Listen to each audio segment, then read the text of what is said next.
That's $10,000, Connor. Ha ha! Yeah! Yeah!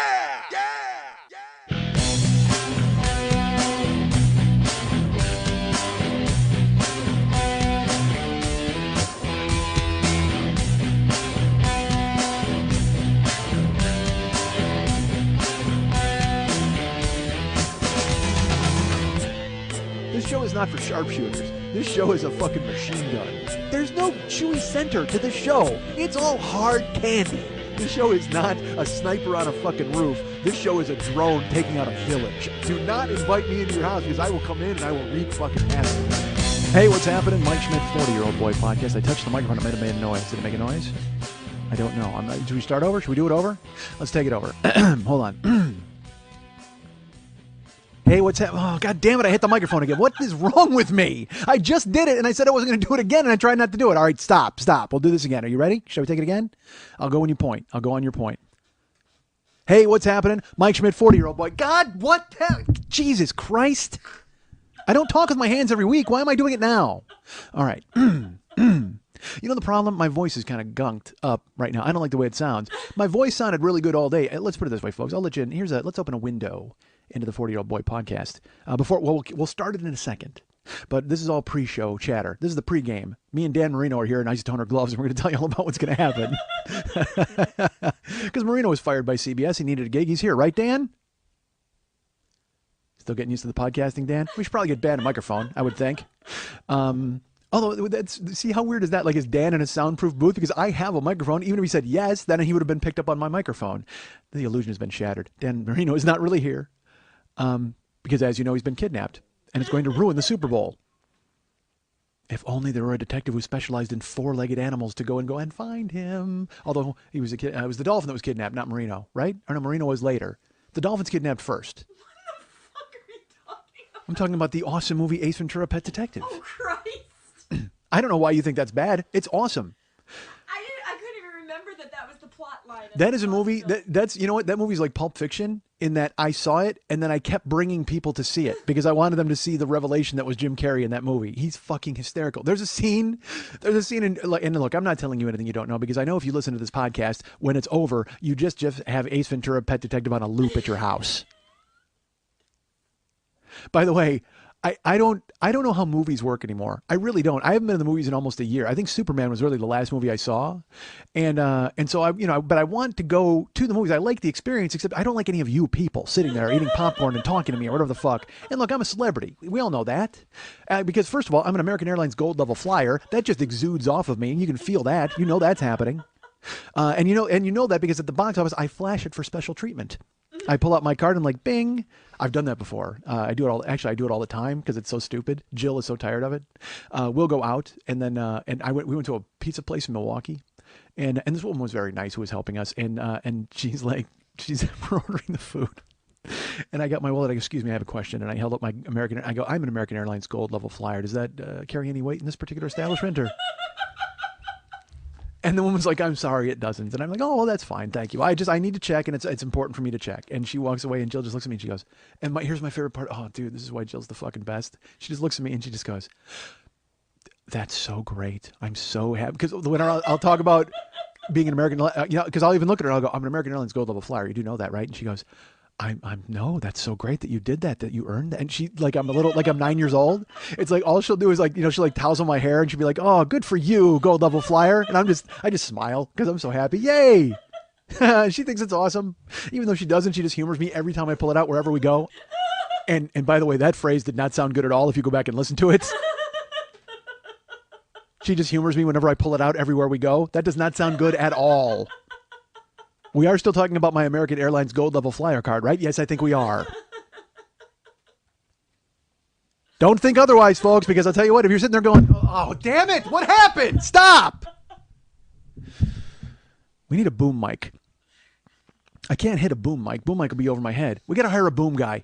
You'd figure out how. No, dude, you would because you got to jump out of your chair to fix your back. Oh, my God. It's weird doing a show with the Tin Man, folks. I will not lie to you. It is just, poor Lily is just like oil cannon all over the fucking place. She's all twisty and kind of bendy, and she needs to stand up and jump around. So actually, instead of Dan Marino, I brought in House of Pain this week. Hit it, boys. Thank you. I thought that's just what you were calling my body. House of Pain? It was. Well, because you know what would fix your back?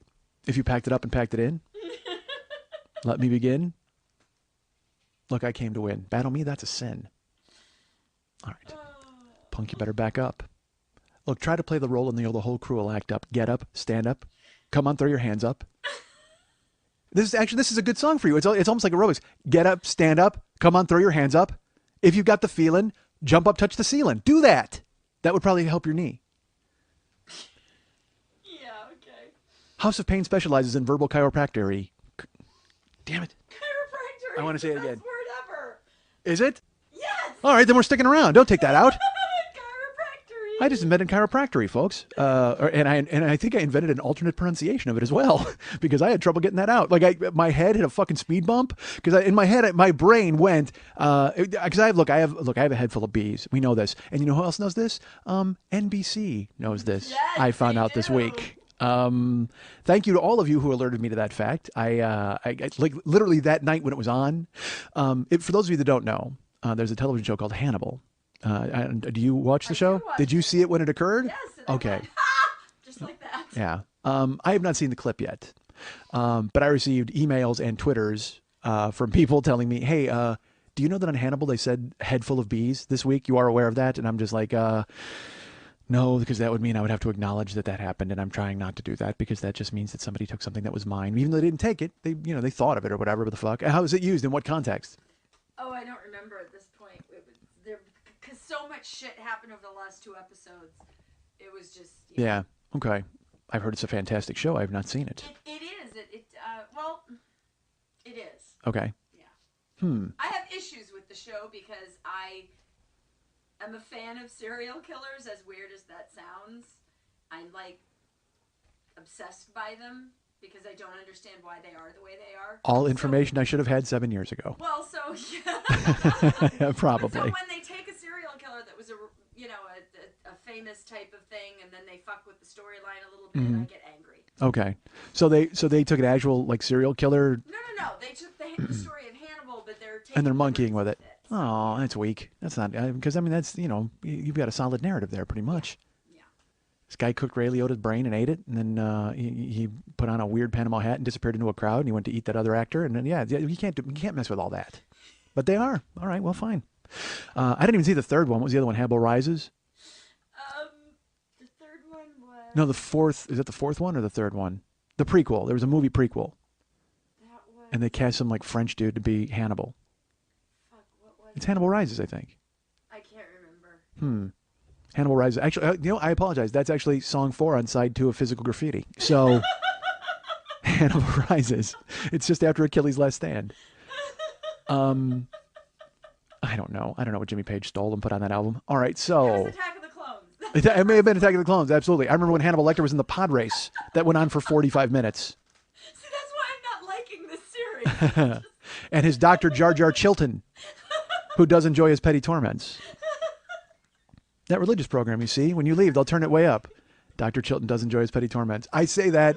I've said that in context, like when people do shitty things, I'll say it to myself.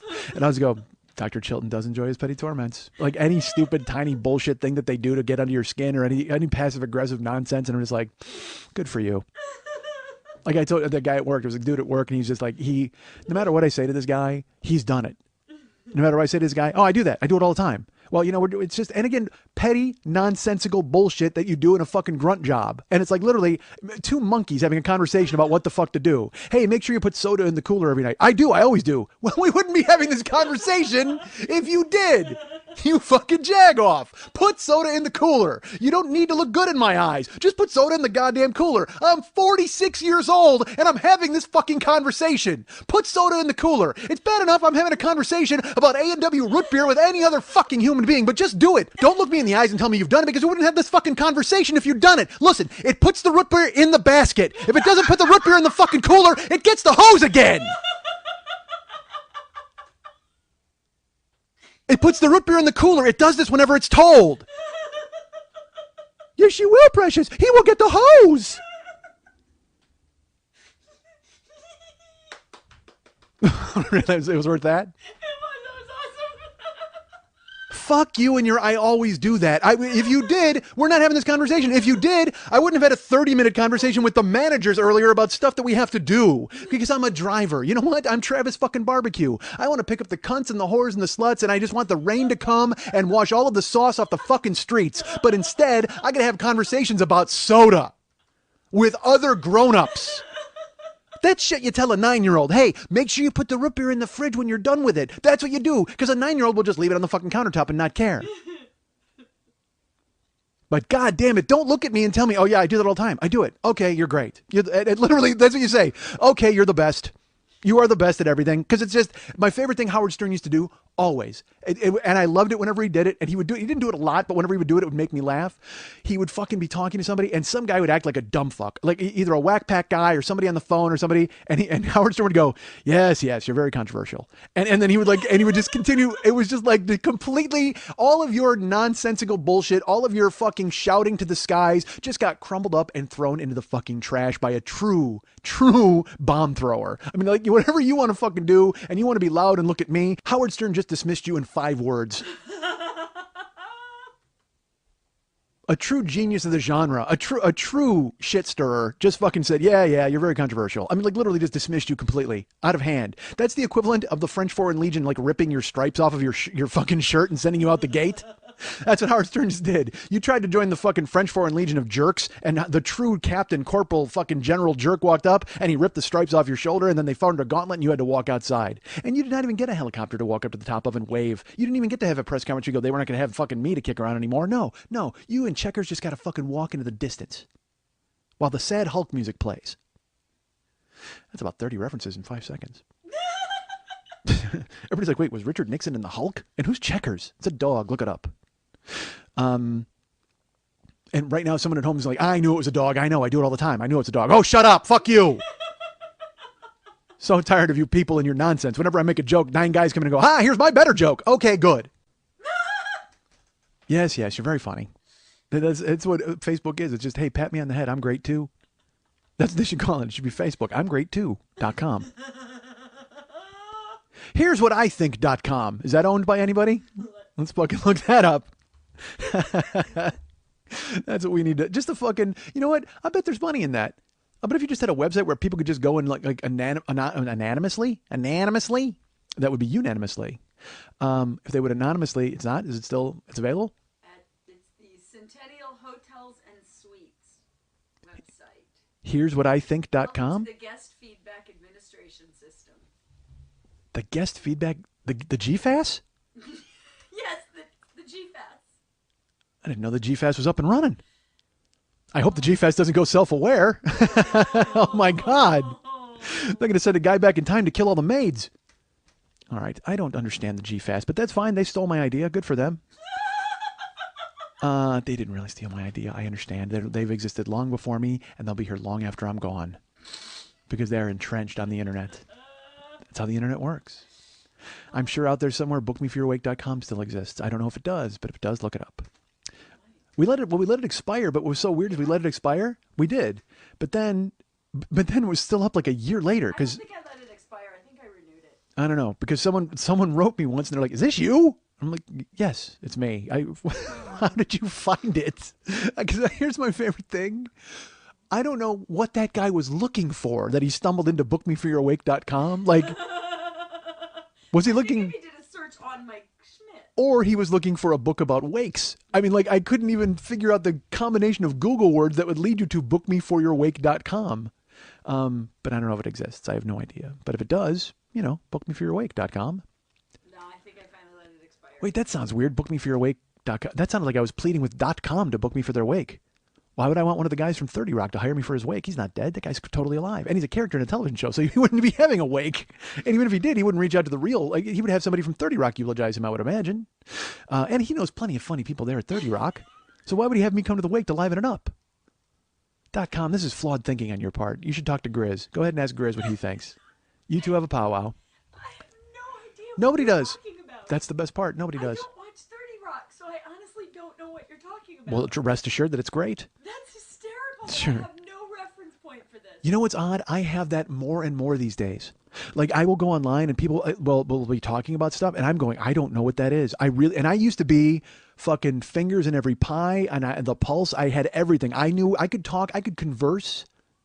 I knew a little about everything, and a lot about some things, but I always knew, and I could. But I see names come up, and I go, I don't know who the fuck that is. I don't, and I've tried. I've tried to stay relevant. You're trying to stay with pop culture and things like that, but I've been so surpassed so quickly by younger bands and reality shows and things that I don't give a flying fuck about. And also trying to juggle all my fucking balls in the air and stay ahead of the game and not go to fucking debtor's prison. That also gets away from you. Because I used to go to a bunch of websites, like a million different ones at night. Now I go to 7 websites. And then I go to 4chan and wind up in a porn hole. I mean, I just... And wind up killing time doing that. There's so many things I should be doing. There's so many other things I should do. I should have work ethic and take care of things. But then I'm at motherless.com and I'm putting in cookhold and trying to see those videos. That's always fun. Because listen. I don't want to know. I'm learning things. All right, so. Well, it's just because it's a thing, and it's the weirdest thing. I don't get it. Like, I'm fascinated by things I don't get. So when I found out that this was a thing, I'm like, all right, wait a second. You're joking, right? Because it sounds so. Because here's the thing. Like I told you, I'm not into scat at all. Like I don't see the appeal in diapers and grown-ups acting like infants and scat videos. None of that stuff to me is horrifying. Like I just want to run in the other direction. I don't. And look, if that's your thing and that's your fetish and that's what you like, get help. But also, good for you. That's fine. I'm not judging anybody and whatever the fuck. But because at 4chan, like, cookholding is like a thing, and all these dudes are writing and they're talking about how great it is, and I'm just like, what? What's great about it? And then as I'm reading, of course, 4chan is a terrible place, and it's full of racism and awfulness. And there's this real base underlying racist thing to that whole, I don't want to say fetish, whatever the fuck, the whole community. So then I went to look at the videos, and they're even worse. I mean, those videos are even fucking worse. It's always, and again, because porn is bad enough to create, all right? Where it's just like, hey, there's a pizza guy, and then we're all getting laid. And that's fine. That's the joke. But in these fucking cookhold videos, it's always like, oh, this couple wanted to rent a guest house. And, oh, luckily, there's a giant black guy who owns a house with a guest house. And then she goes, well, can I get a deal on the rent if I fuck you? And the guy's like, honey, please don't do that. And then she fucks the black guy in front of him. And he has to watch. And I'm like, that doesn't, who likes that? Who likes that? Which guy is watching? Are there black guys watching it going, yeah, that's right, that's what I would do? Or are there women watching it going, oh, I can't wait to get a good deal on a guest house?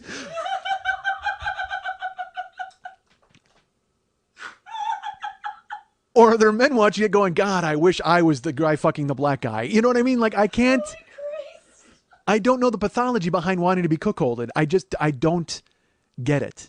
And so I'm fascinated by it. So I see the videos, and again, they're all the same. It's just like, hey, look, this giant black guy owns a butcher shop. Well, let's go in there. Hey, I really would like some meat. Can I get a deal on some meat? And he fucks her on the slicer, and her husband has to jerk off in the corner. Why? I don't get it. So again, is it the black guy going, Christ, I wish I owned a butcher shop? Or is it a white guy going, oh, I wish I could jerk off in a butcher shop? Or is it a woman who's going, I would love to save $2 on pork chops? I don't know. Who likes these videos? But I'll sit there and I watch them and I'm like, why? I don't understand why this is happening. And the acting, again, is always terrible because they want you to think that it's a real couple being involved with, and it's not. It's so bad because then the guy's just like, honey, why are you doing this? And then he jerks off into a hat. And I'm like, oh, dude, this is awful. I don't. And look, then they get dark. And I didn't even want to even talk about that part of it. You know what I mean? And I let's put it this way. All answers are given toward the end of the video when you see, because some of them are just like, I will tell you this, some of them are real. Because, the fake ones are like the fake ones, but then there's like amateur ones where like guys will post videos of their wife with like 4 dudes in a hotel room, and the guys are telling them what to do. Like, hey, get over here and film this right now. And so I go, oh, this is for submissive latent homosexuals who wish that they were the guy in the gangbang. Am I wrong? You're a sex person. Tell me if I'm wrong or if I'm right. Because again, the pathology is what interests me. I don't know. Because again, I know I like what I like. And I mean, when I like it, I fucking like it. All right. And I get that. But I've never liked the idea, like all of my sexual things, all of my proclivities, all of my fantasies, all of my things that I would want to be involved in, involve me in some way. I'm not in a bird cage watching my wife getting rabbed by 9 dudes. That's not happening. I'm not forced to jerk off while my wife makes fun of me and she gets fucked in the ass. I mean, that is not what I would be interested in. So I'm trying to figure out the fucking pathology and where these guys are going with it. And I don't know why. I don't even know why I'm trying to figure it out. You know why? Because it keeps me from having to answer your emails. That's why. So whenever you write me a note or you write me on Facebook or you write anything and I don't answer you, just know that I'm home watching a white couple try to save money buying a black guy's dresser. That's it. That's what I'm watching. I'm watching a combination yard sale fuckfest jerk session. It's like the weirdest. I don't get it. I don't understand it. I can't figure it out. And I know you're thinking, well, if you can't figure it out, why are you watching it? That's why. That's the very reason why I'm watching it. It doesn't do anything for me sexually, but I watch it because I'm fascinated by it because you know why? It's new, like new porn. I look, if I see a new bag of chips that I've never had, I'm going to buy those chips and I'm going to give them a day in court. It's going to happen. So when I hear about this new porn that's catching a fire and going all over the nation, I go, well, I got to check this out. It's like when I told you there were these videos of guys jerking off for maids and filming themselves. And I'm like, really? That's a thing? So then I found like 80 of them. And now, dude, now it's even worse. I don't fucking understand it. I don't get it. But these dudes, and I got to tell you, I don't know how more people in the world are not beaten to death. Because there are videos on motherless.com and at Pornhub. There are guys who jerk off on the bus and hold their phone filming themselves because they're next to a woman. And and look, I recognize this has gone on since time immemorial. The day they built the first bus, there were 4 dudes lined up to jerk off on it right at the first stop. I mean, I know that happened. In fact, that was the catalyst for inventing the bus. There were 4 dudes on the street jerking off and they went, wouldn't this be great if we were moving?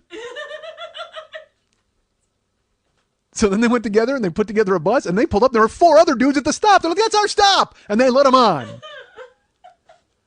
And they fucking rode that sticky bus all around Flintstone Town. And they found that the bus worked a lot better with 8 sets of feet rather than 4. By the way, do you know how hard it was for the Flintstones to drive and jerk off? Because they got to run with their feet and then jerk off with their hand. That's a lot of hand-eye coordination.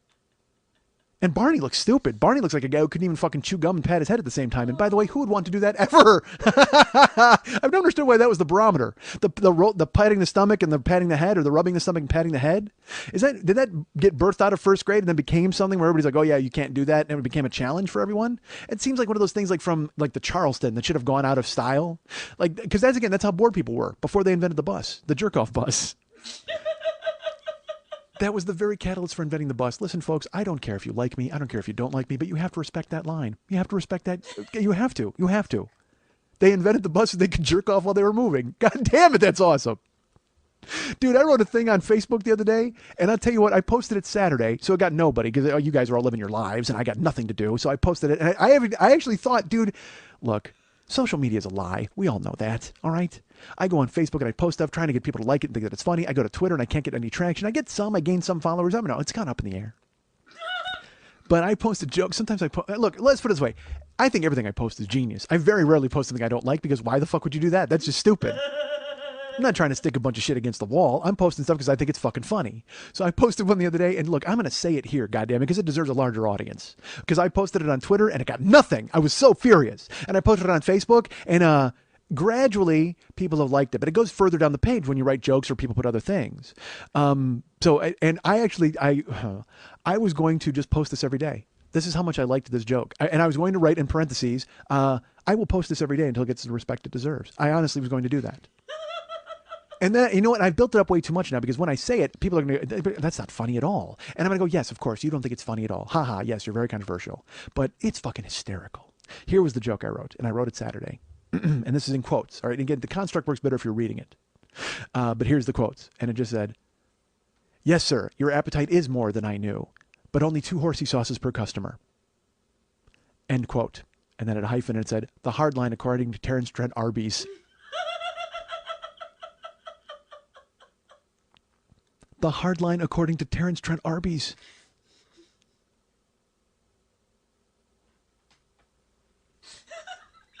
Honestly, a white couple should walk in right now and a woman should fuck me for a deal on that joke.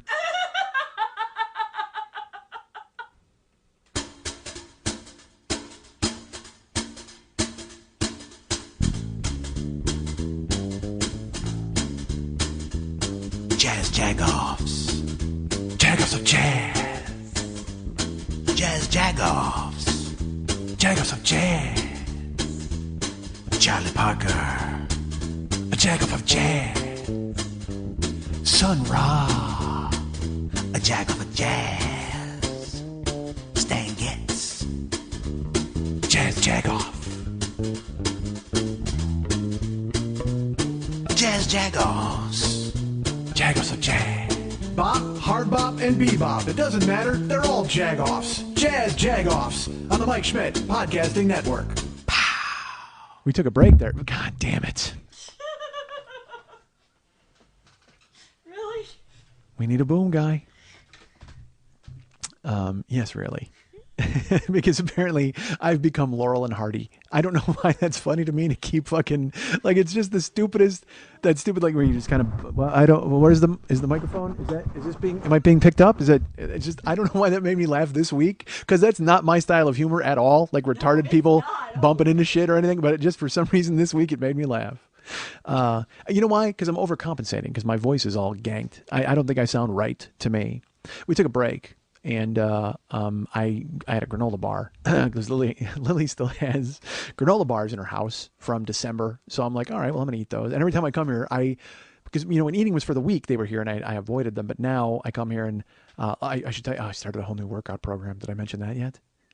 Hold on, listen. Yeah, can you hear that? That's my arm. So I started to work out heavier. And because I'm kind of like I said, this is phase 2. I mean, I did phase 1, and I've maintained. I should tell you this: I lost 70 pounds, but now I've maintained since like probably November or December. So for 3 or 4 months, I've actually maintained. And it turns out I've actually lost 5 more pounds, which is good. So I've lost 75. Or no, I've lost 78 pounds all day total. Well, no, wait, hold on, 35. I've lost 76 pounds. Because I weighed in at 265 the other day at the gym. And now I'm like, you know, 265, that's a number that's kind of starting to sound manageable. And this is the lowest I've been since a long time ago, like a real long time ago. Dude, you know what? I have like this weird treasure trove of fucking old demo tapes of me. And when I said treasure trove, by the way, I mean fool's gold. I mean, nobody, it's not good to anyone. But it would be funny to find like old stand-up. You know, there's only one clip that I really want. I think I've told the story. I went and auditioned at KJ Riddles the night I met Pardo. And I auditioned to work at KJ Riddles. And this is when I had like recently lost all my weight and I looked fucking really good. I was wearing a silk shirt and black slacks. And I looked fucking, I want to see it just to see what I looked like. You know what I mean? Like part of me wants to see that because I think my hair was short. It was before I cut the skater cut. Where I was going out with my I had a silk jacket and I used to wear a baseball hat all the time. But I have demos of that too with me and fucking Zubaz. Terrible. I have me in a Batman logo shirt. And see, that's the thing is I want to find these videotapes and turn them into fucking CDs and then burn them and put them on YouTube to get made fun of. Why? I just bitched about the fact that I write jokes and everybody makes fun of it. And now I'm going to go look at these old jokes. Because I did jokes about it was the World Trade Center bombing. Those are hysterical. Well, the first one. The first one's hilarious. That's just like 4 clerics with a van and they bumped into a wall. You know what I mean? It's like, that's not even, because the jokes were like, I said, you know, you know, they're still trying to find out who it was, but I think you had to look for a coyote that was passing out cigars. I mean, like literally like, you know, it was just terrible. So, and again, I'm sure these jokes aren't funny. They were funny at the time, but I want to see me. Cause again, I told you I auditioned. All I was doing was auditioning to get work. And then they used me in their cable program. They said, oh no, you're in. Cause I looked like a fucking comedian and I was really funny. So part of me wants to get those and turn them into something to put online. And I don't know, so people would make fun of them. I don't know. But this is the lowest I've weighed since then, I think. So I'm at like 265 and that seems manageable now to where I can actually, cause I want to see what 200 looks like. I think I said that. And but 200 and gassed. That's the thing. I got to be fucking vascular and fucking yoked at 200. How crazy will that be? I just want to be a walking vein. That's it. I mean, I'm throbbing enough as it is. But if I was just fucking blue, oh my God, how great would that be? Just a walking vein. That's what I have to be. Just goddamn vascular. Dude, I will tell you this because it's like, and this is going to sound terrible. You know, I goddamn, I want to eat candy all the time. Like I just do. It's like in my brain. And I'd rather eat pussy than candy. But that's not happening.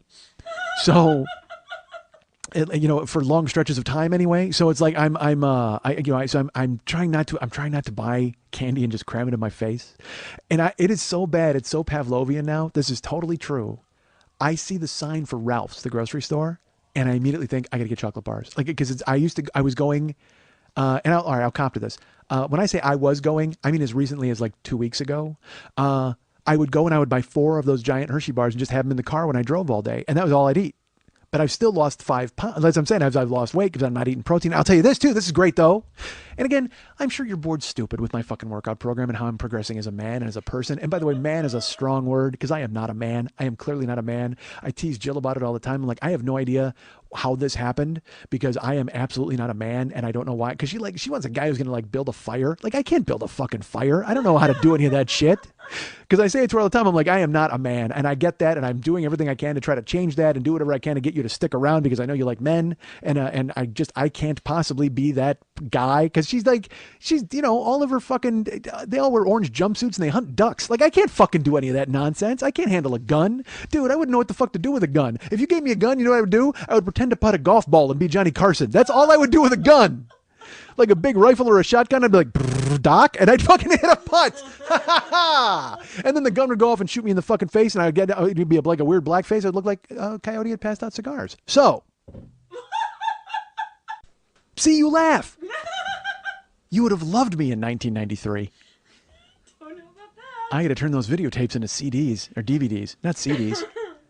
Oh my God, I can't release them as CDs. How awful would that be? What if literally, I was that much of a mercenary that I went and I dredged up the old career and just fucking, oh my God, best of the worst type of thing. And just like all these old, dude, like I said, there's this one with me in a Batman shirt. And there's one with me with a fringe jacket. Oh my God. How much could I get for a viewing night of those? If we did it at the Tees, we just fucking showed all my old demos. And then I went and did that act. I went and did it. Oh God, terrible.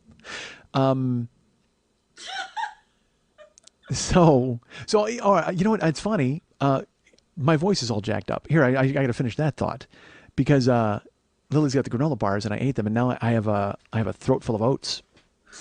I have a throat full of oats, so it feels like I have an oaty throat, and I don't want to have an oaty throat. Is it bad? Can you hear? Can you tell, Lily? You hear me every week. All right. I don't think I'd have it. It doesn't sound that. This is all stuff I should probably be doing off microphone. We just took a break. I should have.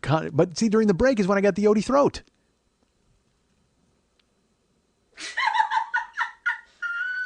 So I'm working out is what I'm doing. I'm going to the gym and doing things. I know I'm a weirdo. I know you think I'm weird. I'm going to see Jill in May, and I have to make her a steak. Like I told her I would cook her a steak on an open flame, and like dudes. I mean, I'm straight up fucking Frankenstein with an open flame. Like I run from villagers with torches. Like I don't know how to deal with a grill. Because even at my place, there's a gas grill. And I think I made a hot dog on there once, maybe. I don't remember. And I can fry like a steak on a stovetop, you know what I mean? Like a frying pan. But she wants like a charcoal grilled steak. And I don't think this is make or break. Like I don't think this is the thing that, ends it if I do it poorly. I hope not. But I'm like I want to practice like making steaks. I only have like a month to do it. But then I would have to build a fire. Like, and I can't do any of that. Like, I don't know. So so now I'm thinking about like like finding someone to build a fire for me so that I can build a steak on it. But then that's cheating, right? Isn't that cheating? You have a question? Don't you work in a restaurant? It's interesting you would mention that. They're not just, they don't let passengers fly the plane. They're not just going to let me back into the kitchen and go, hey, go ahead and go at it at the grill. I think if you went in the back and said, could you show me how you do this? Well, we don't make steaks. We make chicken and stuff. We make Texas beef ribs. Grilling a chicken and grilling a steak is very similar in a lot of ways. All I know about your steak is with your hand. It's like, here's medium and here's medium rare and then here's well done, like on spots on your hand. You're going to touch the steak before you serve it to someone? No, you're supposed to touch your hand and know it. So you're cooking a steak and then you touch your hand to know if it's done? Yes, that's how you're supposed to do it. I have the Food Network. You touch your hand and that's how you know when your steak is done. Well, no, you're looking for the consistency with your fork. You got to poke it. You got to poke it with a thing. Look, I'm learning. Again, I've got a month to get this all down. And it was funny. Even Jill was like busting my balls. She's like, well, you watch the Food Network all the time. Don't they make steaks on there? And I'm like, enough with that. All right. I'm not a man. I get it. I watch the Food Network all the time. She says, that's not what I meant. I go, I don't care what you meant. Just because every man you know is hiding in a duck blind right now. All right. They're not really. They're all pleasant people. Why are they hiding from ducks? No, they're sneaking up on the duck. Oh, I thought they were hiding from No, no, no, ducks. certainly not hiding. Very confused. See, they shoot ducks. You know what I would do? I would have a box with a stick and a plate of duck food. And that's what I would do. And I would hope to catch one. And I wouldn't kill it. I would like have a conversation with it. That's it. That's all I would do. I would talk to a duck. All Oh right. my god. So I gotta be a man. I gotta turn into a man. How the fuck's that gonna happen, right? I have No clue. No clue at all. And I'm fascinated by man stuff. Like I want to be a man. I wish I could do it. I love. You know what I love? I love being like because I lift and I get calluses on my hands and my hands get all dinged up. And but so I'm like, haha, look, I have man hands finally. Well, because that's you. Dude, I don't know. I have no idea how to behave. I don't know any of these things here. Because I will have bouts where I think that I'm a man. Like I think I'm okay with it, and I'm like, all right, yeah, I can handle this man stuff. Like I can lift shit and move stuff around. That's guy stuff. But I can't fix anything. Oh my Christ, I can't fix anything. I can't even imagine it. Like I at my house, if anything happens, I'm so trepidatious about anything happening in my place because my butler was the one who hooked everything up, so she knows where all the fucking plugs go. And I don't. I barely can turn the television on at this point. And I shouldn't even be turning the television on. I should be practicing making a fucking steak. That's what I should be doing with my life. Because my future hangs in the balance. Or at least, if I turn the TV on, I should just turn on Food Network. Isn't there a show just called Hey, Steak for Mike? They should have that show and fucking teach me how to do it, God damn it. And it's just a guy with his hand on the lens. All right, touch here, touch here. That's when your steak's done. Exactly. I know that. I told her I could make a bunch of side dishes. I'm side dish Mike. Dude, I can make a Schmitter salad. Forget about it. I'll clean house with that. But the steak itself, that's gonna be hinky. I don't know how it's gonna work.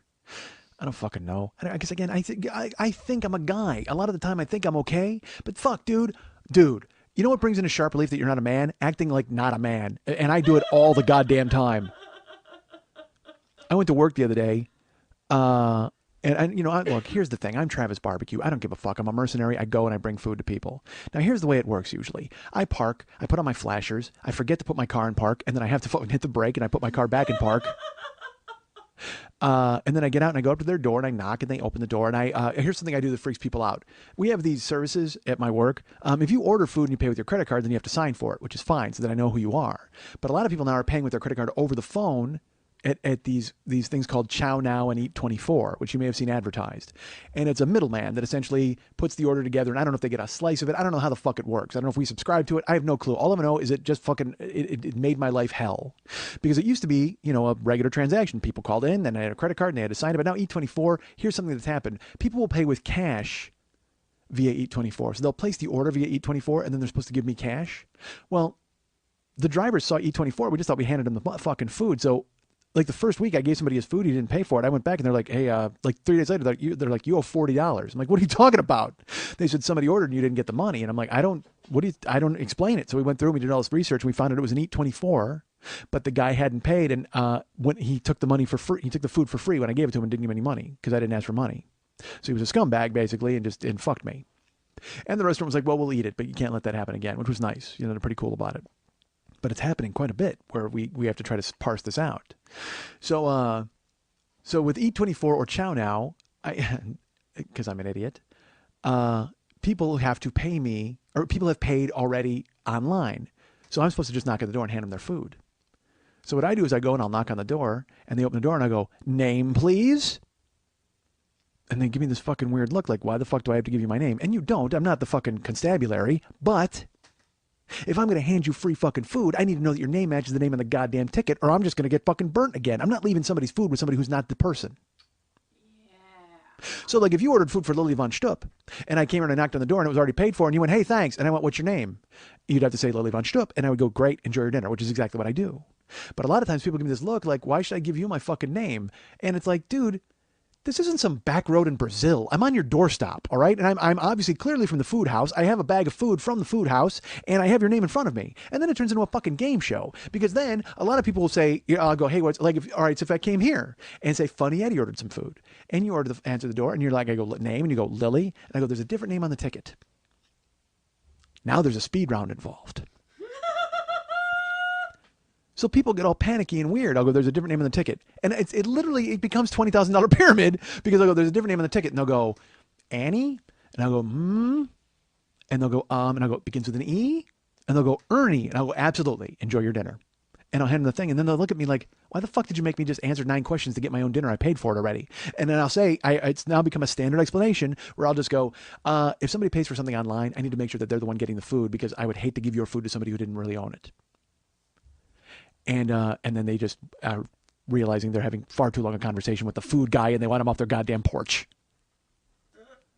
But it's the only way I can make my day tolerable and interesting. Because and also it's true. It's a built-in failsafe. Because I'm not going to give some fucking stranger your food. Wouldn't you want me to make sure that you're you? I need to make sure you're you because I'm me. And believe me, that's something me would do. I would absolutely ask your name because I want to make sure you get the right food. So if you're you and I'm me, we got no problem here. But if you're somebody else, fuck that because I got your food. And I'm not giving your food to somebody else. So always be you when I come to your house. Because I'm always going to be me. Which might not be a good thing, actually, when you really think about it. Because some people want a man to deliver their food, not me. I talked about my Motorhead theme song last week. And I think it was Tom Faust wrote me on Twitter and he goes, I'm sure everyone at the Ralphs would be comfortable to know that you once threw a handful of pencils at someone because you heard a scary noise. Fuck you, Faust. That was, you know what? In fairness to me, it was a scary noise. It was a really scary noise. We don't need your help, ma'am. It's that show. Buy it. Buy year 2. Was it year 2? I think it was year 2. That was back in Graveyardville. Look how far we've come, folks. Oh, yeah. Back then, I worked in Graveyardville all night long, and now I deliver barbecue. I am moving up the ladder. At least I'm working in daytime hours now. Holy God, what a terrible mess. Everything's gone to hell. I go to people's homes, and I bring them food because they've offered, they've purchased food, right? So it's incumbent upon me to bring it to them. Now look, if you order food, you're expecting me to come to your doorstep, right? Turn your porch light on so I can see your address, you fuck. That seems strong. Please? I meant to say please. There's all sorts of things. And I'm so stupid that I want... Why do I have to make a customer bill of rights? Just fucking make your house visible and have your address up so I don't have to hunt and peck and look for your goddamn house. Again, you don't want me to give away your fucking coleslaw to some stranger. I delivered coleslaw to the Los Angeles Clippers the other day. Just as a child, I'd always dreamed I would. I almost tweeted that. I was just like, just delivered coleslaw to the Los Angeles Clippers, just as I dreamed as a child. Oh, Christ. So bad. It's so funny to see like the money behind like large operations. Whatever, I gotta shut up. All right, so I come to people's houses and I have to go in their yards. I have to walk up to their door. And usually apartment dwellers are different. I should tell you this. Look, I don't get dogs. All right, I don't mind dogs. There's only one dog that, in my opinion, deserves to be owned. And that, of course, is the Boston Terrier. Because it is small enough to be cute, and it has a people face, and it has very little hair, and it makes a cute bug eye face when you like look at it, and it doesn't spit and drool like a bulldog or anything. Oh, fuck all that. Ugh, dog spit, not a fan. Human spit, I'm on board, not dog spit. In certain situations. Don't just walk up and spit on me, please. I'm going to tell you that right now. Do not walk up and spit on me. It will not end well for either of us. So I just don't get dogs, and especially in an apartment. I can't tell you how many times I go to somebody's apartment and they open the door, and it's like I don't. It's not even an apartment anymore. It's like you live in a dog's ass. I mean, you can just smell it when they open it up. It's that dog smell. It's just because they're trapped in that fucking house all day and they drool and whatever the fuck else they do, and good for them and good for you. And if you want to have a companion and you want to ruin his life by making him sit with you in a fucking shoebox of an apartment, then go ahead and do that. That's fine. Dogs should run free. Dogs should be in packs, right? Aren't they part coyote? I think dogs are part coyote. So they should be out in the fucking wild. They should be taking down a gazelle. The dog shouldn't be fucking biting on your slippers and yelling at me when I come to your door. I'll be honest with you, dogs rarely yell at me. That does not happen often. If it does, we got a problem. Why, you arf? Rough? Rough, rough, rough, rough. Rough, rough, rough, rough, rough, rough, rough, rough. Ha ha, rough!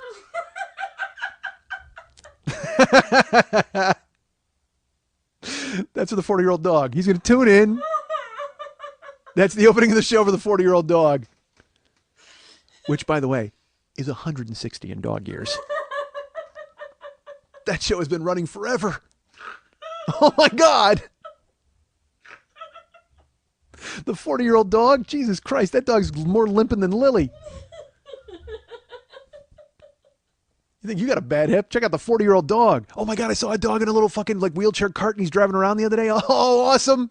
Dude, I love dogs. Look, here's the thing. I should tell you this. Dogs that are dogs, dogs are dogs and that's fine. Good for you. But any dog that's like a novelty, I am on board. I love dogs with clothes on. Oh my God, do I love dogs with clothes on. Bullshit. It's the greatest. I love a dog with clothes on.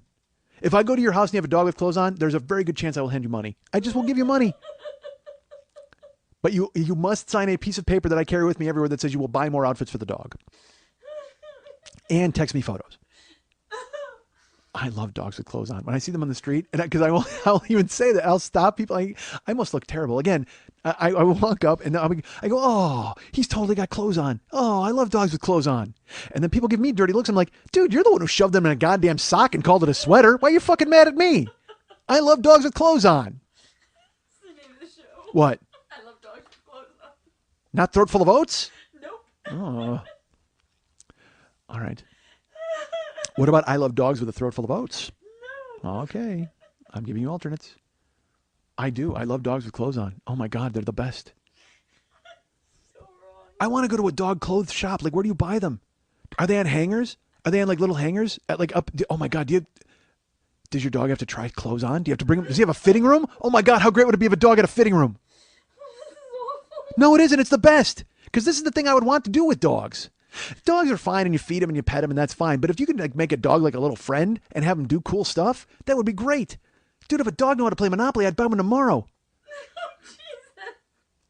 But fuck that dog for sending me to jail. Although I guess he didn't really. It was the orange card that sent me to jail. Because you can't send anybody to jail in Monopoly, can you? You know what? You can in Dogopoly. Go directly to the pound. Do not pass go. Do not get $200. Go directly to the pound. And you know what? You know he would buy fucking Bark Place and Board Park. I couldn't even say it. Damn it. Bark Place and Board Park. Board Bark. Fuck. Bark Place.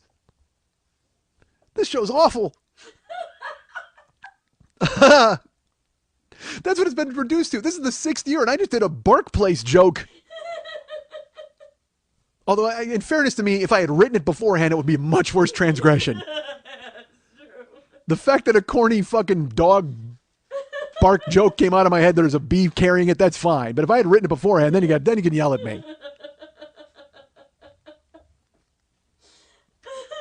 Fuck that. Dog clothes are awesome. Board game dog. All right. See, because I want to love things. I want to love things. So what if it's weird things? But dogs and clothes, I love that. I fucking love it. Just put a dog in a little fucking sweater and walk him around. God damn it, it's awesome. Although I want to say this. If you're going to put clothes on your dog, you should spend a year teaching him to walk on his hind legs.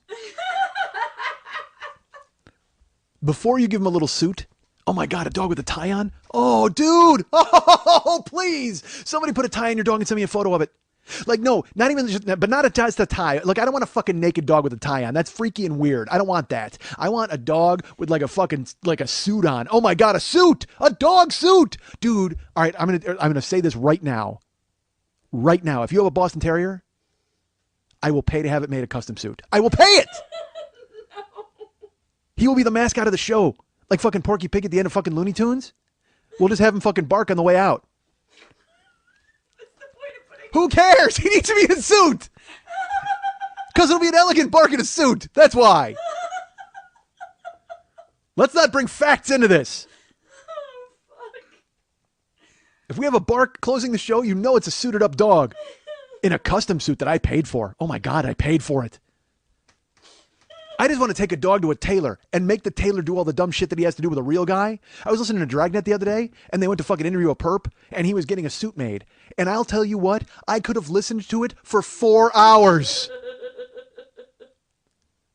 Because Dragnet, the cops are trying to ask this dude questions, and he's like, hey, taking the seam, you see the shoulder? It's a little too, I like a little more padding. And the guy's like, well, sir, I don't really think that the padding works because in this season it's not. No, I like the padding. You see the slope? And I'm listening to it. I'm fascinated by it because I've never done that in a billion years. I've rented clothes. I don't purchase clothes like custom made because, again, my body is a wonderland. So it's going up and down and up and down. And who the fuck knows what it's going to look like in 5 months? Because, again, folks, the hard workout has started. So we got to get me like a matching suit. Dude, let's get a matching suit with a dog. But all right, that's it. That's the final one. If I get down to 200 pounds, I am buying a Boston Terrier and he and I are getting matching suits. How perfect is it? I'll have to move out of my apartment, but it's worth it.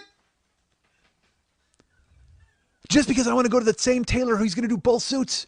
Oh my God. Because he'll be pissed. He'll be like, dude, I can't put a suit on a dog. And I go, fuck that. You put a suit on a kid. If I had a son, you'd put a suit on him. He's going to go, yeah, but that's different. It's not different. This is my son. Put a goddamn suit on this dog. Because let's face it, it's going to take at least a year for me to get 200 pounds. In that year, I will train that dog to stand on his hind legs. I need a Boston Terrier. That's what I need. It's going to be perfect. This is perfect. Year 7 is shaping up. That's year 8. That's how we start off year 8. Man. Just me and a dog in matching suits and monocles. Oh my God, a monocle. Oh my God. That dog needs a monocle.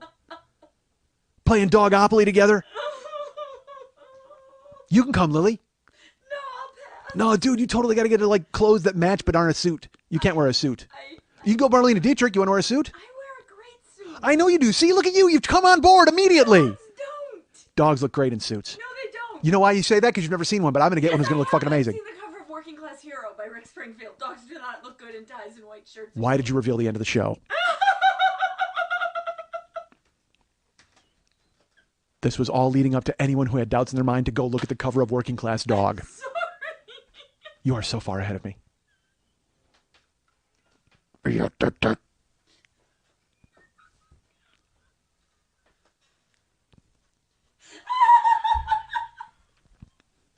gotta get a companion dog. Just a buddy. Just a buddy who's with me all the time. Because I have no friends. I have no friends anymore. Nobody wants to talk to me. And a dog is supposedly man's best friend, which means I'm out!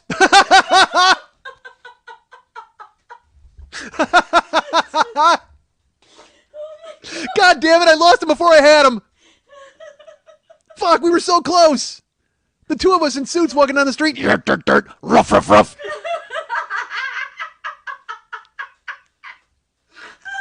That would have been awesome. But my lack of manliness has doomed my future. I am dogless for the future. Because they're man's best friend, not mine. God damn it. So much is riding on me making this steak properly. If I don't make this steak properly, I don't get a dog with a suit on. Oh my Christ, what's going to happen to my life? And right now, every tailor in America is filled with dread. They're rooting against me. I wouldn't be shocked if tailors started sending me candy bars. They don't want me to see 200 because they know they're going to have to suit up a fucking dog. Awesome terrier. Not even a Boston Terrier. I want an awesome terrier.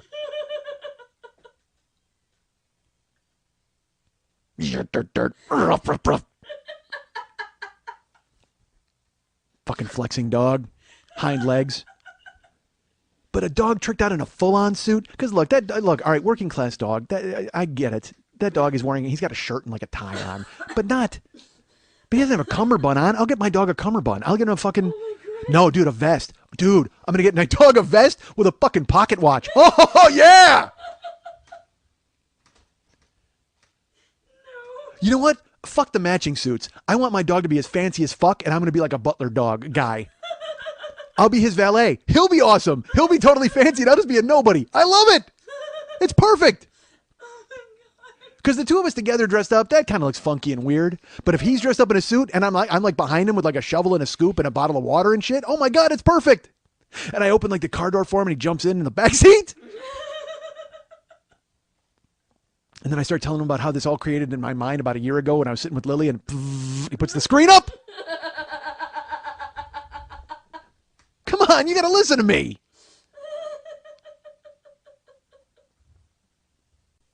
This whole thing was my idea. You wouldn't be the mascot if it wasn't for my idea. You wouldn't be wearing that suit if it wasn't for me, goddammit. Put the screen down and listen to me.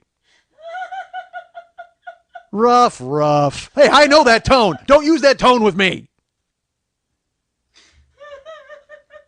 I gave you your name. I can take it away. What's his name? We need a name for this dog. We can't give him a real name because I don't know. I kind of like, I don't know, maybe like Chase. You'll put him in people clothes, but you won't give him a name? Well, no, he has to have a name, but he has to like have a cool name. Like if you just give him a real, like I can't have him just, because again, that's the one thing. Like if you have a baby, you can do whatever the fuck you want with it. You can name it whatever you want. That's awesome. That's why I'm gonna have Bomb Pop and Chinese Rick. They're awesome, but at the same time, I get to give them an awesome name. I'll still take care of them like they're humans, and this dog is gonna be like my son, so I'll take care of him like he's an awesome dog. But I can't. I'll give him people clothes, but I don't know if I want to give him a people name because he's still got to be branded like he's a scary guy, right? Doesn't he? I think. I mean, I don't want him scary. I want him cute, but I also want him cool. Like you can't. I mean, like Chase, like I said, or Chase or Chance or Larry. I mean, something like that, like a real name, Larry. I don't know if Larry works. Fuck that. He's got to have like a mean name, like Heat Wave or Bite Machine or Finger Blast. I mean, I got to name him something like that. How fucking great would that be? Where to, Bite Machine? Stop for food, Heat Wave? Heat Wave's a good name for a dog. Home, Finger Blast? Of course.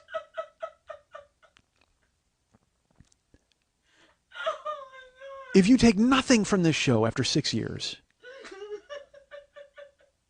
please know that Finger Blast is eminently a better name for a dog than Larry.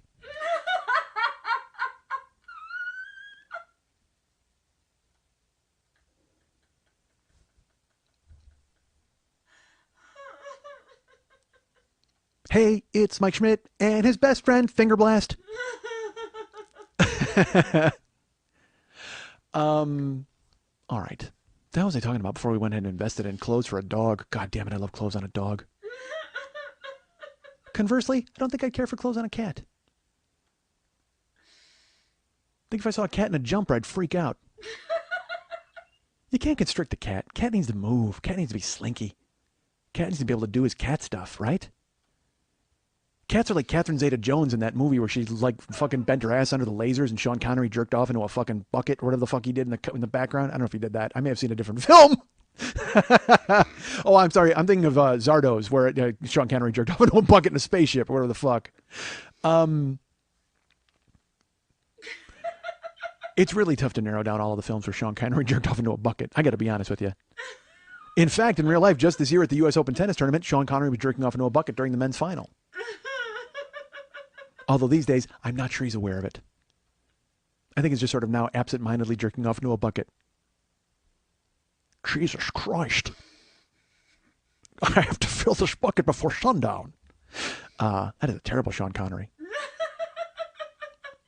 But in fairness to me, it's the first time I've ever attempted it, and I also threw in jerking off into a bucket at the same time. So, it was a true-to-life impersonation.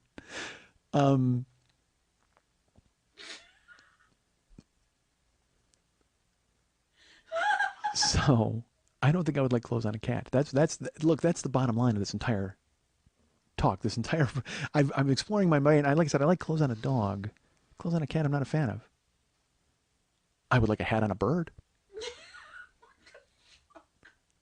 Dude, if you put a little top hat on a bird, tell me it's not the cutest hat ever. That's the cutest bird of all time. A parakeet with a hat on? But it's got to be the right hat. Top hat works. You can't put like a newsy cap on a fucking bird, because then you just look like an asshole.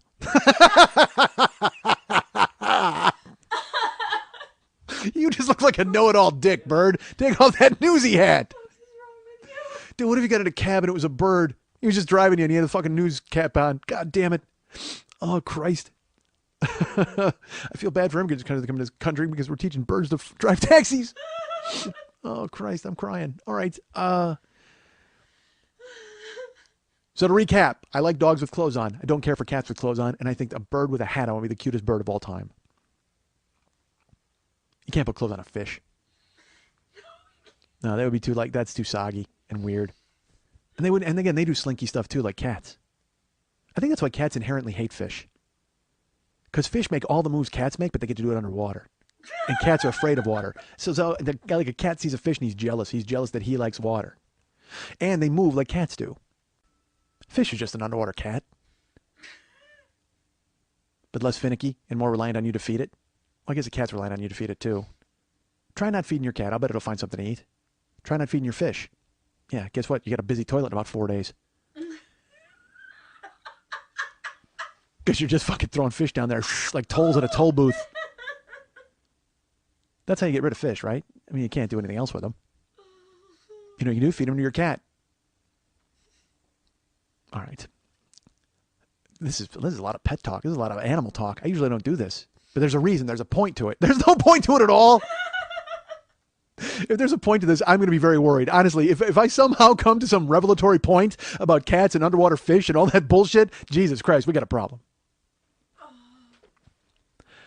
So I go in people's houses and I bring them their food and their dogs come out and I inevitably get this.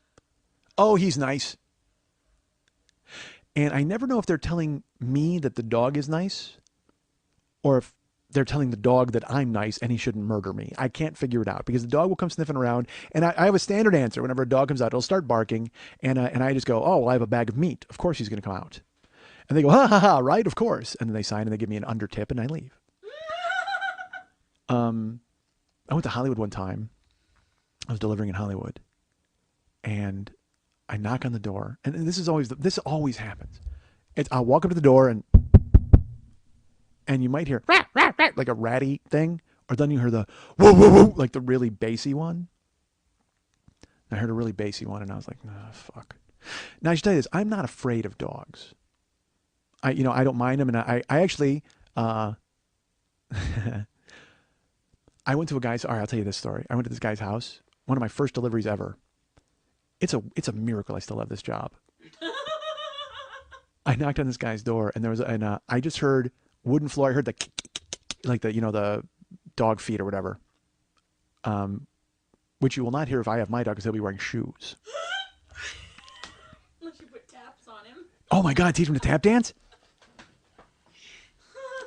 Let's get him comfortable in the shoes first before I start making him have some sort of specially brand of shoe.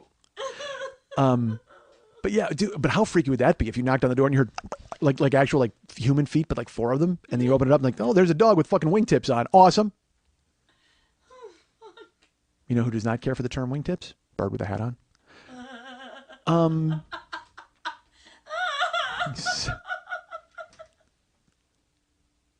So this guy opens his door and he's a big guy in a tank top and he opens it up and I think I heard the angels singing. If I may quote David Lee Roth a couple of times. Boston Terrier at his feet. Black and white, people face. So gorgeous. So tiny and cute and awesome.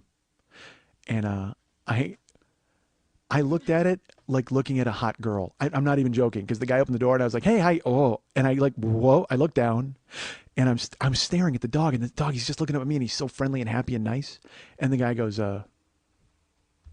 what do I owe you? Like, cause I stopped even talking to the man. Like I'm just holding the food out and just staring at the dog. And, I go, your dog is awesome. Your dog is awesome. He goes, oh yeah, thanks. And I go, can I take pictures with him? And he kind of like, what? And I go, well, not with him. That's weird. Of him. He's like, yeah.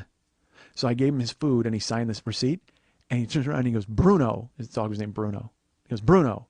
And Bruno looks up at him and just sits right down and just smiles like a dog, people face dog smile. And I took my phone and he just looked right at me and I took a fucking photo of him. And then he stopped sitting down. Once he heard the click, the dog knew. He heard the click and then he jumped back up to be like a normal dog and I got an action shot. I got a normal shot of him like looking like a dog. And I have them on my phone to this day, as a matter of fact. And then that guy tipped me like $2.11 and I didn't even care. Because I got to take 2 awesome photos with Bruno the Boston Terrier. Not with, of. With would be, that's asking a bit much. Although I would have done it. You ever see that pose on the internet where it's a guy with like his head in his hands and it's like, what you doing? I would have done that with Bruno immediately. What you doing? Just being awesome, being a dog. What are you doing? Getting fired from my job? Creeping out your owner? He's not my owner. We have an arrangement. I'll be back. How do you feel about herringbone? As long as it's not off the rack, I'll wear anything. Don't worry, I've got a guy.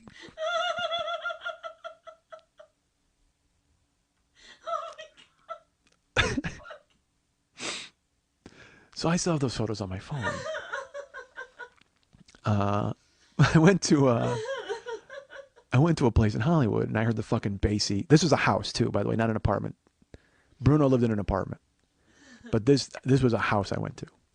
And I knock on the door and I hear that bassy fucking total bark. And then I knock again. I hear it really, really loud. And then I hear two more chiming in, like not as bassy, but more dogs. I'm like, oh Christ. And, and whenever that happens, I just think that they're running some sort of illegal kennel in their home. If you have more than one dog, just do me a favor. Put food all over your house and then kill yourself. So the dog can at least stay alive and then eat you if he's still famished before anybody finds him. I mean, I guess because just don't have more than one dog. Don't. That's mean, right? That just seems mean. Dogs run in packs. You should have two. Dogs run in packs. So if they want to be in a pack, nobody wants the dogs. Look, they don't want to be owned in packs. They want to be in packs. Two dogs is the humane way to have pets. Just go to the dog park. The humane way? Wait a minute. You're telling me about the humane way? I'm getting a dog fitted for a truss. What are you talking about? The humane way?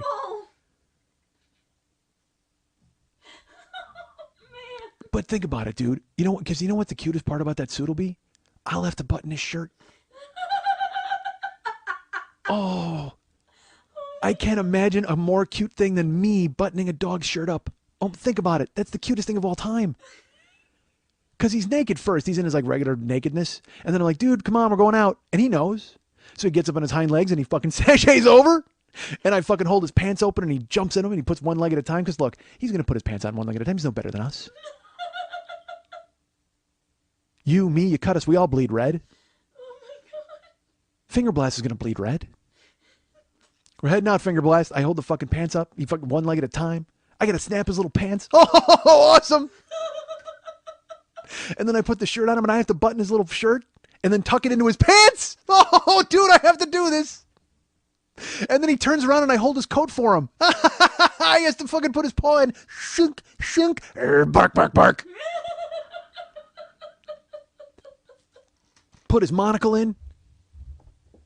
Oh my God. You know what? Fuck it. I'm changing the game. I will button his shirt and I will put his coat on just because I want to because it's fucking awesome and cute.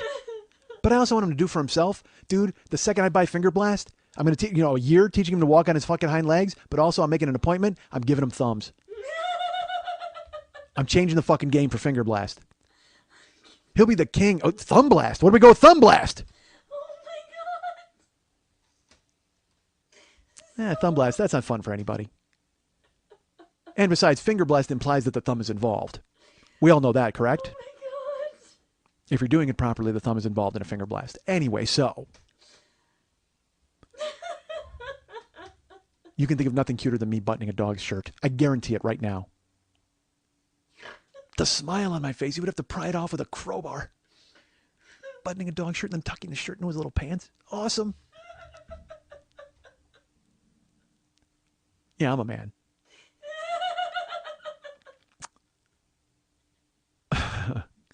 So I hear this bassy bark and then like fucking 9 other dogs chime in and it's this woman opens the door to this illegal kennel and I'm like, what the fuck is going on in there? But I don't. I go, hey, here's your food. And she opens the door and I notice something's wrong. She's kind of hiding behind the door and she's doing that thing because dog owners do this. They'll open the door a crack and then they stand in front of the crack thinking that they can somehow physically prevent their dog from escaping.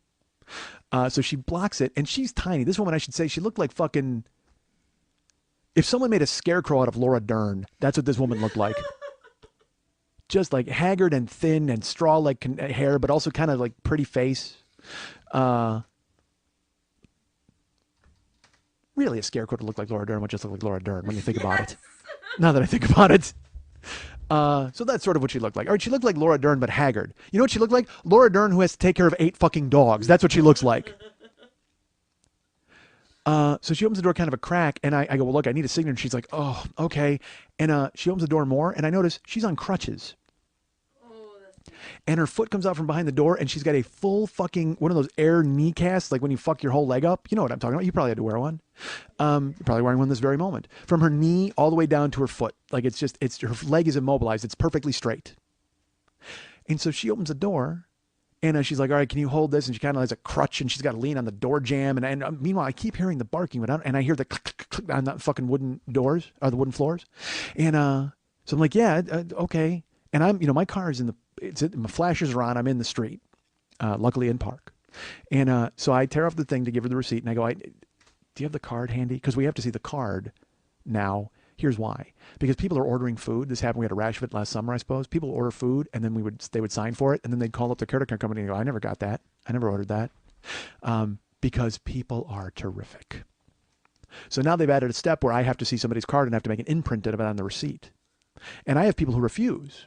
They'll be like, you're not doing that. You're not getting my credit card number. I'm like, you gave it on the phone to buy the food. And they're like, no, it doesn't matter. I did it for that reason, so you don't have to see the card. I don't need you to see the card. Because they don't trust me. And again, I don't blame them. I could be some fucking felon who's showing up at their door with a handful of goddamn potato salad. Would you give me your fucking card? I don't think you would. But this woman didn't bitch about it. So I said, do you have the card handy? I know that's weird. And she's like, yes, I do. And she turns around to hobble back to her purse. And as she turns around, I hear like really fast, and out the fucking door comes Marmaduke's bigger brother. I mean, it is, I don't know what you would call this dog. It's not like a fucking Malamute or something. I don't know. I don't know breeds except for one. Finger Blast is a Boston Terrier. That's all I can tell you. But this is one of those dogs that just looks eternally sad. You know what I mean? His whole face is just fucking drooping, and he's giant. He's like a horse. He's so huge, and he sprints out, and he turns the corner. He doesn't come for me. He just turns the corner and he runs. And she's like, "Oh no! Oh my gosh, Robbie!" This dog is named Robbie.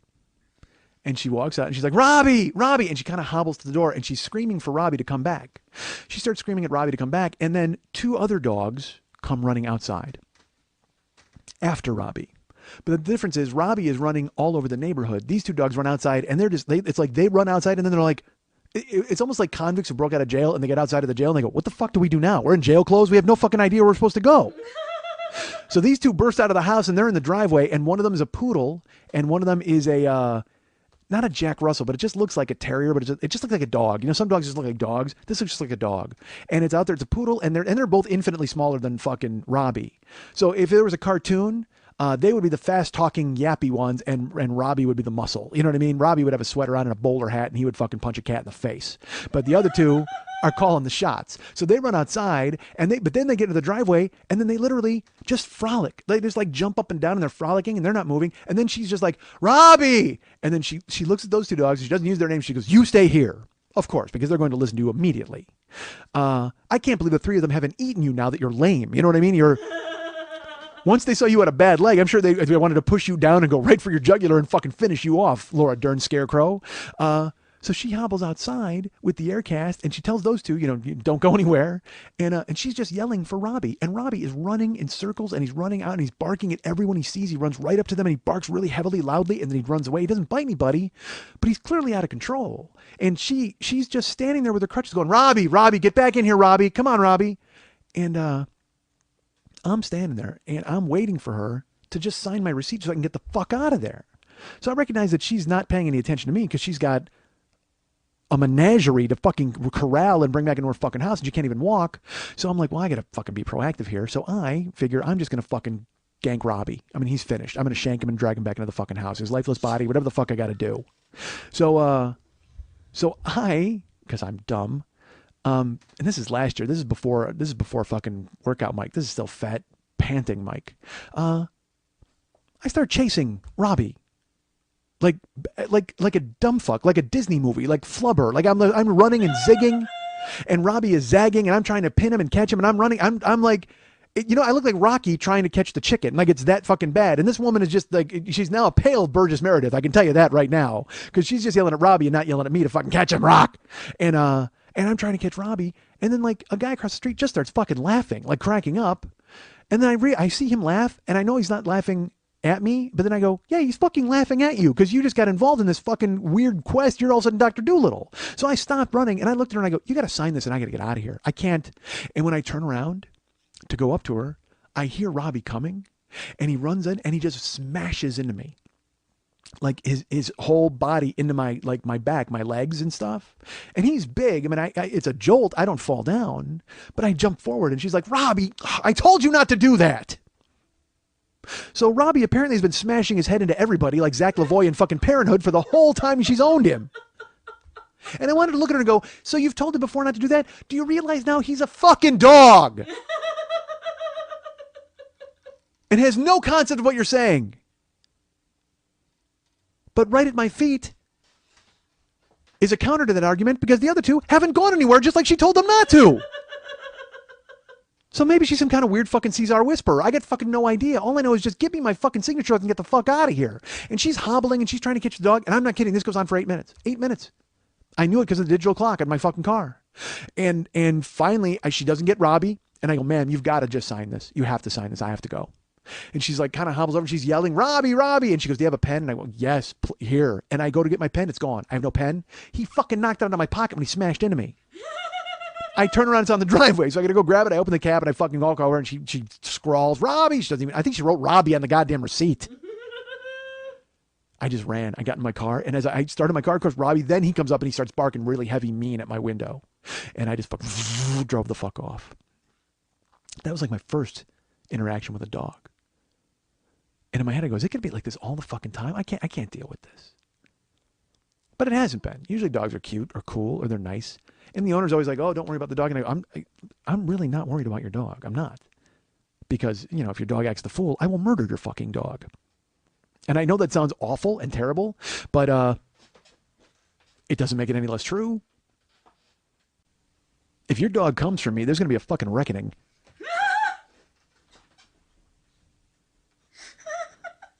So most dogs are cool. And again, I wouldn't own them. There's only one who I want to own. But I go to people's houses and their dogs are nice. And again, the same thing all the time. He's nice. He's cool. He's fine. And I'm like, good. Tell him that I'm cool because, he's the one making eyes at me, not me making eyes at him because I'm not scared of your fucking dog. Until I am. I got a call to go to somebody's house. It was a couple weeks ago. Now, I just walk in. I should tell you that. I walk into apartment buildings. I walk into yards. Because if your gate's open, I'm walking into your yard. And you ordered food, you know I'm coming. So I went to these people's house. And I walk up to the gate. And they have 2 gates. Probably should have been a tip. Probably should have taken a hint from that. But they have a gate within a gate. But they're both open. So I open the one gate and I walk in and I open the other gate and I close it behind me and I turn around to walk. Now they have a ranch-style house and the door is wide open. But I don't see anybody. So I go walking up the cobblestone walkway and I hear it. Not a regular bark. It sounded like a British police siren.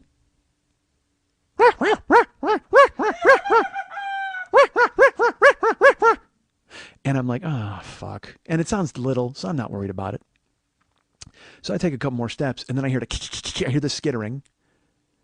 And out of the door comes a mop. You know what it looked like? It looked like one of the Fry guys from the old McDonald's commercials. Like those Fry goblins. It was just a pile of fucking hair.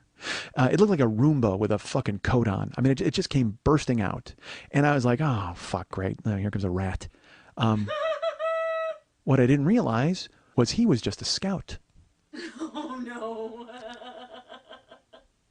He was a sentry set forth to see what the threat was in the yard. He was the vanguard for an invading force from Planet Mop. Because behind him came 4 just like him.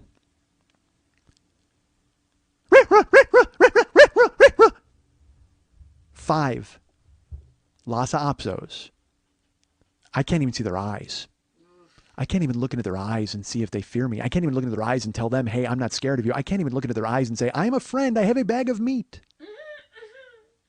Because they come bursting out of the house, which is an open door. It's not just a crack. It's an open door, and none of them are leashed. And they run out at me.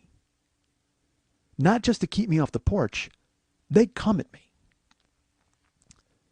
And they're little, so I don't give a fuck. You know what I mean? So I keep walking. I take a couple more steps.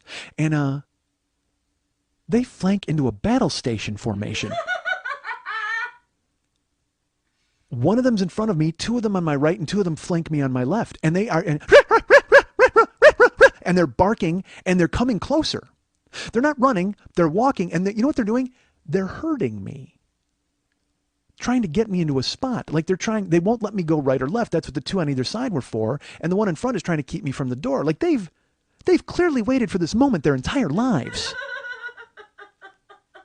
I can't imagine how many times these Los Opsos pretended to be Dobermans and went through these very same fucking actions with nobody in the yard. So when they heard the second gate open and close, they immediately went, here's our chance. And I take a couple steps forward, and then they close in on me on either side. And so I'm like, well, fuck it, I'm going forward. And as I go forward, they're barking, and the one in front... Now, mind you, this is taking 30 seconds, 35 seconds. The one in front bares its teeth and really starts to kind of like... And it comes forward. And then finally, I just go, hey, anybody? Anybody home? And nobody comes outside, but the dog comes at me and bites me. It jumps for the barbecue. I thought it was jumping for the barbecue, but it wasn't. It was jumping for my fucking arm. And it got close enough, and it's tiny, and it jumps up and it bites me right on the fucking knee. And now it's on, motherfuckers. All right? Because you don't get to bite me. You don't get to fucking bite me unless I say it's okay.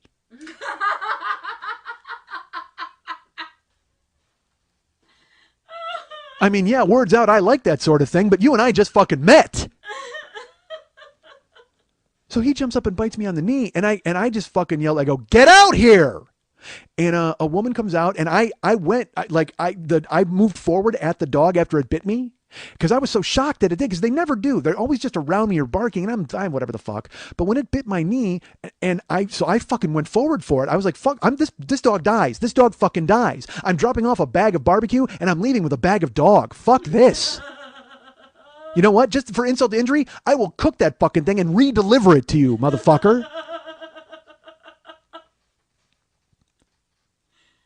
So it fucking bites me on the knee, and I'm like, get out here, get out. And finally, a woman walks out, and let's describe this woman for you. I'm going to use two words that you've maybe never really heard together, but when I put them together, you're going to know exactly who walked out of the house. Russian stripper.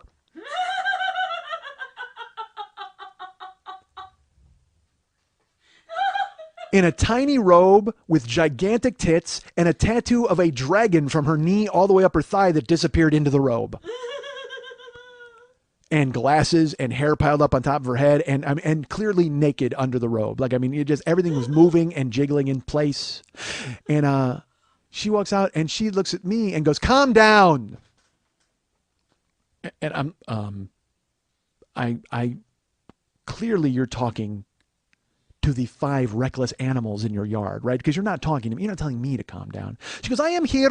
Calm down. It is fine. I'm like, you might want to tell them it's fine because they're still, and they're around me. And she goes, it's okay. It's okay. And she walks down and she picks up the mean one. And the other 4 just kind of back off because I guess he was the leader. And she goes, come. And I'm like, are you sure? And she goes, come. And I go, is anything else going to run out of your house after me? No, come. It's fine. He's okay. Everybody's okay. And I go to the front door, and the 4 dogs just will go in, but she's holding the dog. And I go, you should probably put him inside because he's still, and he's on her shoulder. And I go, you should probably put him inside. And she goes, it's okay. And I go, it's not okay. He bit me. What do you mean? I go, he bit me on the knee, and I had jeans on, so it didn't break the skin. But you can clearly see indentation on my knee because I rolled my pants up to show her, and I showed her on the pants, and he chomped me, but he didn't bite me. Right. He nipped me to keep me away or whatever the fuck he did or whatever was in his mind or whatever he was pretending to be a goddamn Doberman. Who fucking cares? Clearly, he and his 4 friends thought I was a strand of spaghetti they were going to suck into their mouths and fucking make out in the yard. I have no idea. So I tell her, I go, yeah, he bit me. And she's like, oh, hold on. What? And I show her on my leg, and then she puts him in the house. And she goes, well, you shouldn't come in the yard. And I said, pardon me? She goes, you shouldn't come in the yard. There are 2 gates. And I go, you ordered food. I was walking up to the door to give you your food. I go, if there's a sign that says beware of dog, I don't come in your yard. If there's a sign that says beware of 5 dogs, I certainly wouldn't come in your yard. Walking a fucking 5 furball death punch, I would have never come in your goddamn yard. And granted, these things are all in my head. I'm not saying them to her because I'm still astonished that I'm the one being treated like an animal. So she goes, he's okay. Everything is okay. And I go, well, all right, well, I'm telling you, your dog bit me. So is that? And she goes, well, you're fine. You're fine. I'm like, oh, I'm fine. Well, thank you. I'm glad, Russian stripper. You came through with the fucking diagnosis that I'm fine. I'm sure when you're in your nurse's costume, you're an authority on it. But right now you're wearing a fucking tiny robe.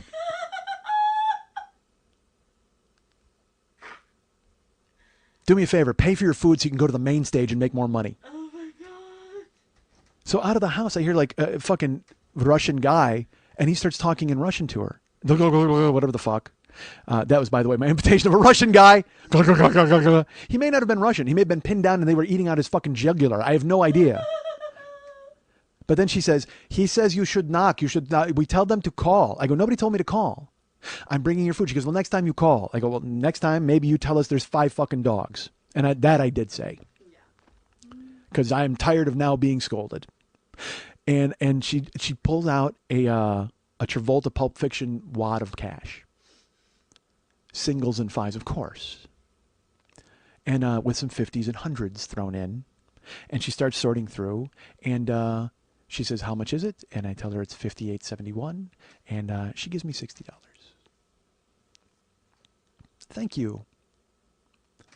And so I just look at her, because especially when she pulled out all the money, I thought she was going to, oh, but here for your time, I'm very sorry. But no, she had to pay me $60 and tip me $1.30 so she could get back inside and eat sugar cubes with the guy who couldn't talk.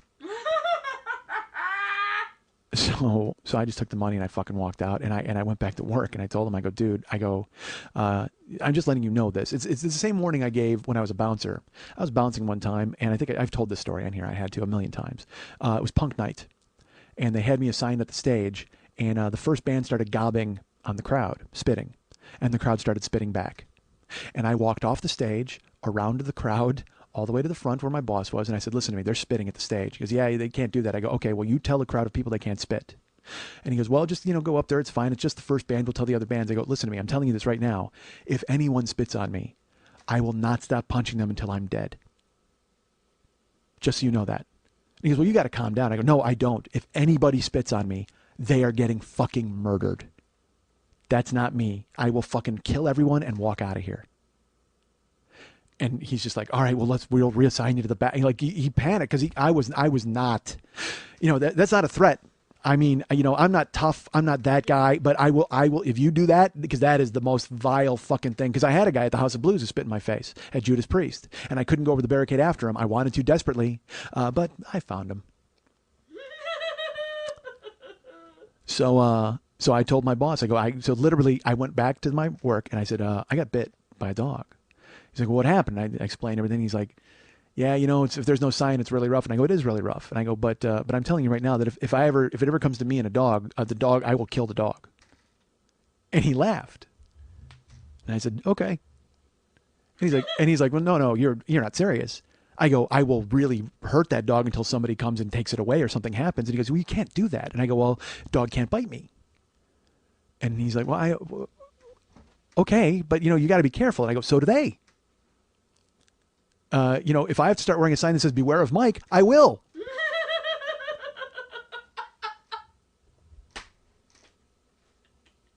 And then I spun that into a joke, and then he laughed, and we all laughed. But I think I made it pretty clear that if anything bad happens with a dog, that it's not going to be pretty, because I don't. And it's so funny. Then I put on Twitter and Facebook that day. I said, someone told me it was my fault that the dog. I said, well, whose fault's it going to be when I stomp your dog into a puddle of fur and memories?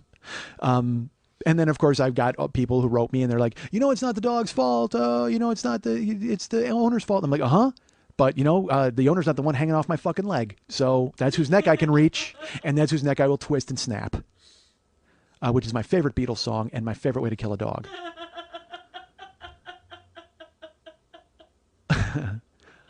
So I made that very clear. I was like, I'm not afraid of dogs. I will go and I will do that. But I can't abide by 5 of them pinning me in a fucking yard. So I left it there, and that's fine. Everything's good. So this week I'm delivering food, and I go out on I think it was Monday afternoon. I apologize. It was last week. It was Thursday. I get a phone call to go and deliver food, so I do, and I show up. And this is a house with a tall fence, no signs. But the gates are open. Again, it doesn't say call on the receipt, because normally if it says call, people will come and meet you at the gate or something, or if they don't want you in their house, they'll lock it. It's just a thing. Listen, if you don't want anybody in your house, make sure that you lock it. If you don't want me sleeping in your car when I've been kicked out of my house, lock your doors at night. Buy your two. So I go to this house, and it's Thursday afternoon, again, nondescript, and I don't hear anything. And I'm just bringing people food. That's all I'm doing. That's my job. I'm Travis Barbecue. I'm just waiting for a rain to come and wash all of the scum off the streets.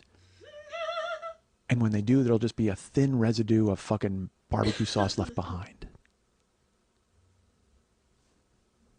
I open this gate. I walk in. And the front of the house is around the corner. So I have to open the gate and I have to walk straight about 10 steps and then turn left. And there's the front of the house. There's a side of the house and it's kind of a crook. Okay. So I walk in, I walk 10 steps, close the gate behind me, and I don't hear anything. There's no noises, no anything. And then I turn the corner to go knock on the door, and the door's open a crack. It's, probably about a foot. And there are steps leading to the porch. Well, I get to the steps on the porch, and then I hear woo, woo, woo, woo, woo, like really, really heavy barking, like crazy barking.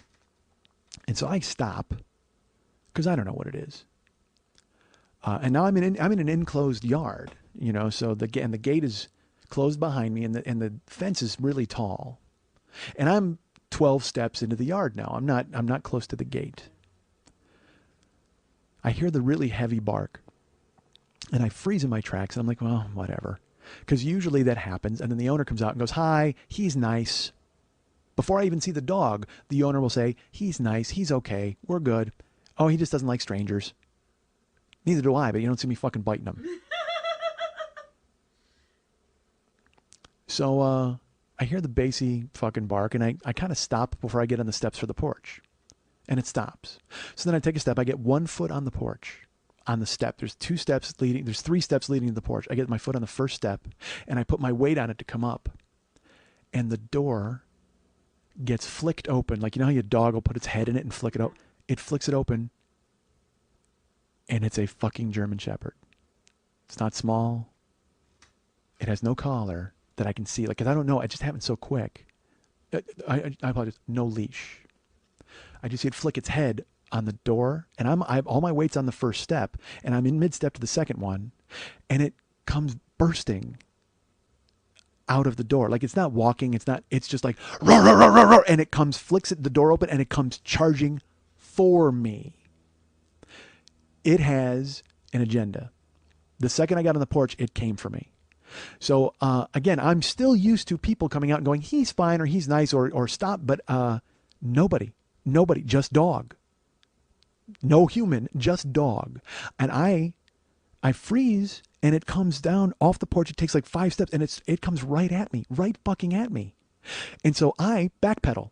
Like, I've got all my weight on my right foot, but my left's in transit to the second step, and I try to shift my weight, and I stumble a little bit coming off the steps, and I'm not going down with this fucking dog coming at me, because then it's going to get access to my neck. So I fucking leap back off the stairs, and I start backing up, and I get the food in my left hand. And look, I always think, again, like I said, I'm going to kill that dog. I'm prepared for this dog. This dog is big. It's like a fucking police dog, and it's coming right at me, and its head is right at ball level. Like, it's like, my head, everything flashed through. I'm like, it's going for my cock, or it's going to go for my femoral artery. It's going to get my thighs and everything. I start backing up, and I'm backpedaling like a fucking fighter who just got clipped in the jaw and is trying to fucking find some sort of place to hide. And I'm going backwards, and it's coming for me, and it's biting. It's trying to snap it right at my crotch and my fucking thighs. And again, I always think I'm going to be tough, and I'm going to handle myself, and I can handle anything that comes up. And I start backpedaling, and I go, whoa, whoa, whoa, whoa, whoa. That's all I start screaming is whoa. I start yelling whoa, and I have the food in my left hand, and I cock my fist with my right hand, because I'm going to punch this dog in the face. Like, I mean, that's the only thing I can think of, because I don't know if I'm going to tackle it or run. I'm not going to run. And I start backpedaling, and I backpedal as far as I can, and I hit the fence. I'm enclosed. There's nowhere else to go. I go into this fucking tree and ivy and in the fence, and it comes right for me. And I'm swinging the food at it to kind of keep it away, because if it gets close, I will punch it in the face. It doesn't bite me, and it doesn't get close enough, but it's just going, and it's snapping and woof, woof, bark heavy. And I'm like, whoa, whoa, whoa, hey, hey, hey. I'm screaming. And a woman comes walking out, and she's a beautiful woman. And she's like, oh, I'm sorry. Oh, and she comes over and she grabs him by the collar and she yanks him away from me, and he breaks free of her grip and comes at me again. And I go, fuck that. And I cock my fist, and she grabs him again. And this time she grabs him with her arms around his neck and grabs the collar, and she drags him away. And she's dragging him, and he's barking, he's looking at me, and I'm standing there, and I'm frozen. I'm in a fight stance with a bag of fucking ribs in one hand and my right fist cocked. And my head is in a tree. I'm covered in burrs and shit. And she drags him into the house on the porch. She still wants me. He's still trying to come for me. And she drags him up, and she finally puts him in the house, and she closes the door, and she walks over to me. And I'm sitting there looking at her, I'm still frozen. I'm literally, I have my fist cocked, and I got my fucking barbecue in my hand, and I'm in a stance. And she walks up to me, and she's like, I'm sorry about that. I didn't think you'd come in the yard. I didn't think you'd come in the yard. And I said, I didn't think you'd have a murder machine loose in your yard. Wow. And she laughed, and I laughed. And again, I've still got my fist cocked, and I'm still like, I have a white knuckle death grip on this handful of fucking barbecue. And I'm laughing, and I'm hyperventilating. I'm panting, and she's panting, and she's looking at me. And I finally unclench my fist, and I put out my hand for a handshake, and I go, hi, I'm Mike. And she goes, hi, I'm Rachel. And I handed her food, and I go, enjoy your lunch, Rachel. And she goes, I can't believe that just happened. And I go, you can't believe that just happened. She goes, he never does that. I go, he just did. And she laughed again, and I laughed. And I went, I'm going to go now, probably. And she just goes, yeah. And I go, maybe you buy a leash. And she goes, yeah, maybe I do have one, but maybe he should be. And I go, yeah, he should. She goes, because that was scary. I go, that was scary, Rachel. That was scary. And she goes, but I didn't think you'd come in the yard. And I go, I didn't think my life was in danger in your yard. There's no sign. There's no leash. There's nothing. And she laughed, and I laughed. And I went, okay, enjoy your lunch. And she goes, nice to meet you. I said, nice to meet you too. And I turned around and I walked out. And I get in the car, and I'm still really, my fucking heart is racing. And I'm thinking to myself, man, it's just a matter of time. It's just a matter of time until something bad happens with a dog, unless people heed my advice. Because I'll tell you what, if you want to make sure that something like this might not happen, keep your dog on a leash. But if you want to make sure that something like this will never happen, buy that dog a suit.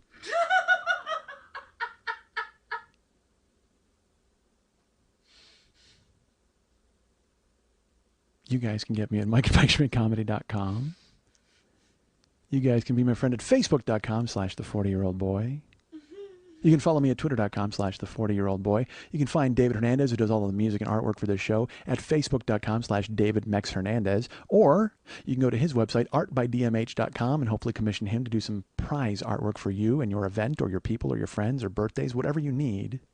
He will do amazing custom artwork and talk to you about his prices. You can go check his website out and see all of his work there. Contact him at artbydmh.com, artbydmh.com. The producer of the show is my good friend Lily Von Stupp, and you can get her at Facebook.com/Lily Von Stupp and be her friend there. You can follow her at many different Twitter accounts, Twitter.com/MNTs, Twitter.com/HollywoodBQFest, and Twitter.com/Lily Von Stupp. But if you'd like to write her a personal note and get the answers to all of your sex questions, because after all, she is a sex person, you should write her at Lily at burlesque411.com. That's Lily, Lili, at burlesque411.com.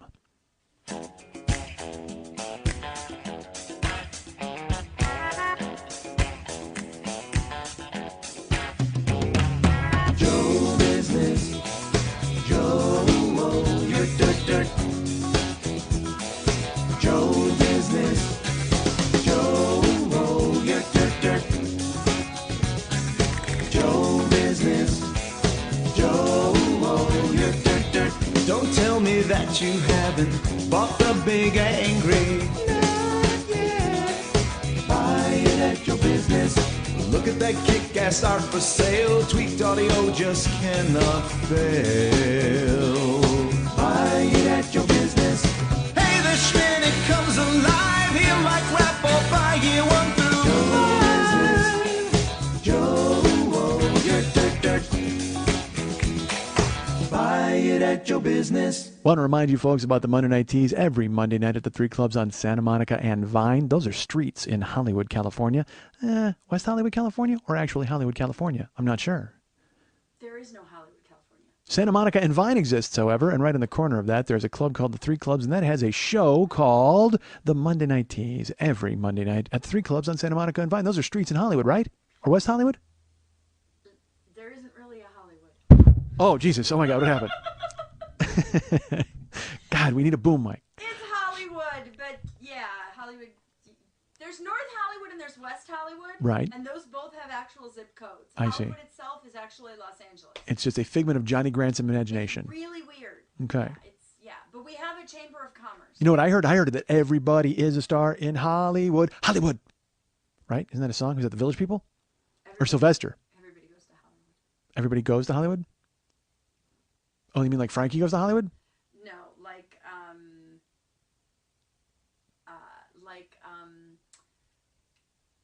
what's her face? The chick. Everybody goes to Madonna. Madonna. Oh, what's her face? Yeah. Yeah.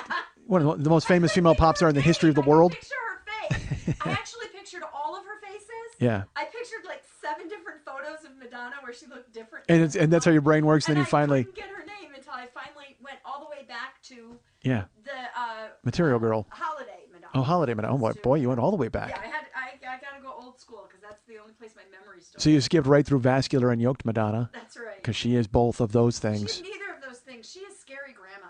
If my grandma looked like her when I went to visit them, I'd be like, Grandma, stop taking steroids. You're scaring me. I don't know. I'm going to be honest. I saw a photo of her, but I wasn't sure if it was her because I thought it may be Artie Johnson because she was peeking through her daughter's eyebrows. So I wasn't sure. Very interesting. It was very interesting, was it not? So the Monday Night Teas is a show that I enjoy. It's a show that you enjoy. It's a show that we all love. Oh, wait. Dude, I got to say this really fast. You know what song I heard last week? And I haven't heard it in forever. And I forgot that I love it and I have to get it. You know the song Hong Kong Garden by Susie and the Banshees? And it was like their first single ever. And it's so funny when you hear it now. I can't, because literally it's this song. It's the most racist song. Like if you look at the lyrics, it's hysterical. She's like, chop suey, ding chong ching. Like it's that bad, but it's so catchy. Ding, ding, ding, ding, ding. It's so catchy. But then you actually listen to the words and she's like, Hong Kong Garden, chop suey. And I'm like, oh my God. But it's fucking awesome. It's such a great song. So let's talk about the Monday Night Teas. This past week at the Monday Night Teas was the Muppet Show. And I understand it was fantastic. Is that correct?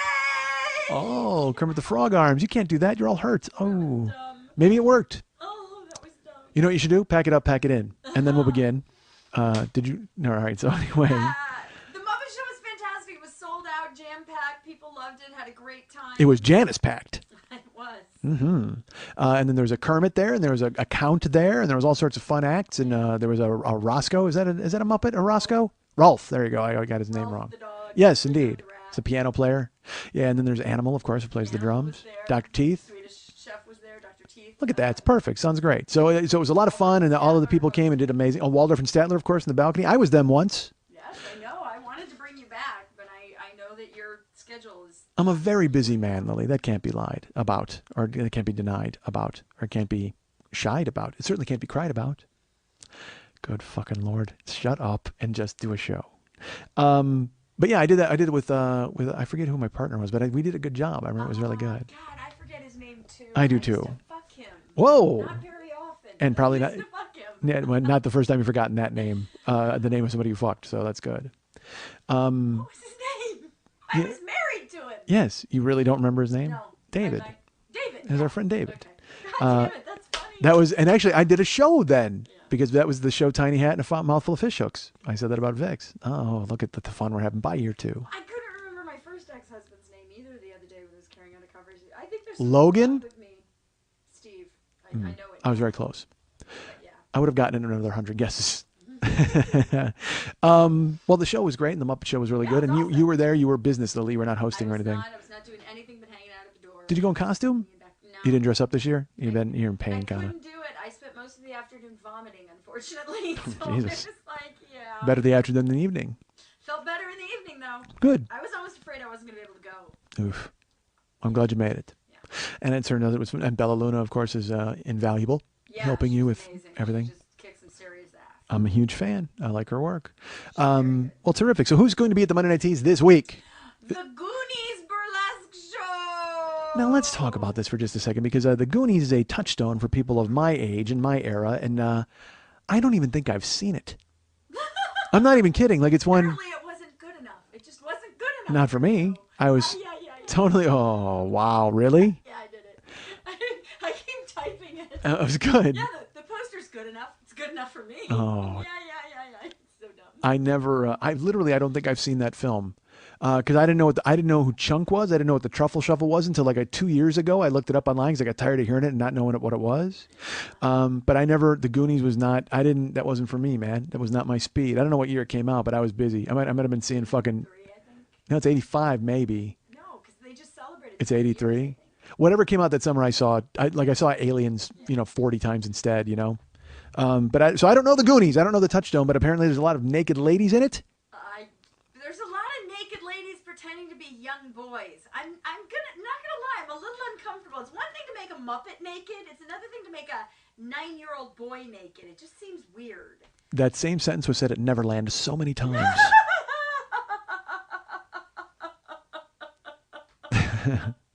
But that's good. So who's performing? Who's involved?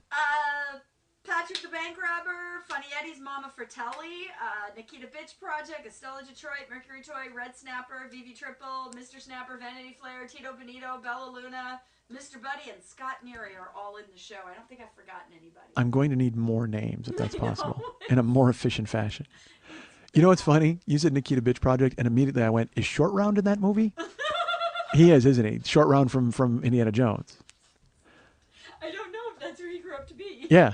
That's funny. That's because in my head I went, that's who Nikita's going to be. She's going to be fucking Short Round. Gotta be. Well, I was like, yeah, we have an Asian. And I was just like, you guys are awful. Name the show, Yay, We Have an Asian. Would that be the first show that was named from something you said? Yay, We Have an Asian. I don't know. I don't think we can do that. I think that No? makes a rule. Well, you've got a list. You've got a big list. So. I've changed the name now 3 times. All right. Well, let's let them be surprised. Well, I guess they wouldn't be because they can right now look down at their iPod and see it. If you haven't already looked, I think it's going to be Dogopoly at this point. You think so? Yeah. Because All right. I wanted to go with, I wanted to save $2 on pork chops, but it was like 2 minutes into the show. Yeah, that's pretty early. That's an early one. Well, see, this is the fun we're having at Mike Schmidt Incorporated, folks, behind closed doors. Perhaps I will name the email blast, I want to save $2 on pork chops. Who knows? Or maybe Oat Throat. That might be the email name. I don't know. I can't decide. A walking vein is also A walking vein. I like that one. I am throbbing. So the Monday Night Teas, if you go to join facebook.com/Monday Night Teas, you will get all of the information about upcoming shows and see who's coming to town and who's going to be involved and who's getting naked and who's not. Very, very rarely does issue a list of who's not getting naked. Oh my God, that's my next newsletter. None of these people are in the show. Yeah, these people are not naked at all. So go ahead and join facebook.com/Monday Night Teas. And always the tickets are available at brownpapertickets.com. And you search Lily Von Stupp or you search Monday Night Teas and you will get any and all information about upcoming shows and purchase tickets. Is there any, like another show you want to plug that's coming up soon? A special show? In 3 weeks, we have an all Michael Jackson show. Tickets are not on sale yet, but they will be probably by tomorrow. Nice. Yeah. Buy those tickets and you'll be struck by Smooth Criminal. Or Egypt Black Nile. Or sure, yeah, one of those two. Well, she could be a smooth criminal, I would imagine. She's definitely smooth. Terrific. Well, so good. So that's awesome. The Monday Night Teas, again, go to MondayNightTeas.com or no, MondayNightTeas.com, and you can go ahead and check out all the stuff and get on the newsletter too. Get it emailed to you. I get it every week and I'm excited to do that. I get my little update for my friend Lily. It's awesome. Go to MikeSchmidtComedy.com. And go to the Joe Business page, and we got all sorts of stuff for sale there. As you know, we've got the Big Angry CD available. I will personally autograph it and get it sent out to you. We've got the Dirt shirt available. Dude, whenever I do that, it makes me laugh because it's so loud in my head, and it sounds like my phone ringer because I actually still use it as the phone ringer. And if anybody else wants a phone ringer of my voice stupidly going "yurt dirt dirt" that you'll use once and then go, I have to erase that because it's fucking annoying. But I can't tell you how much I enjoy it going off at work and people looking at me going, "What the fuck is that on your phone?" Never mind.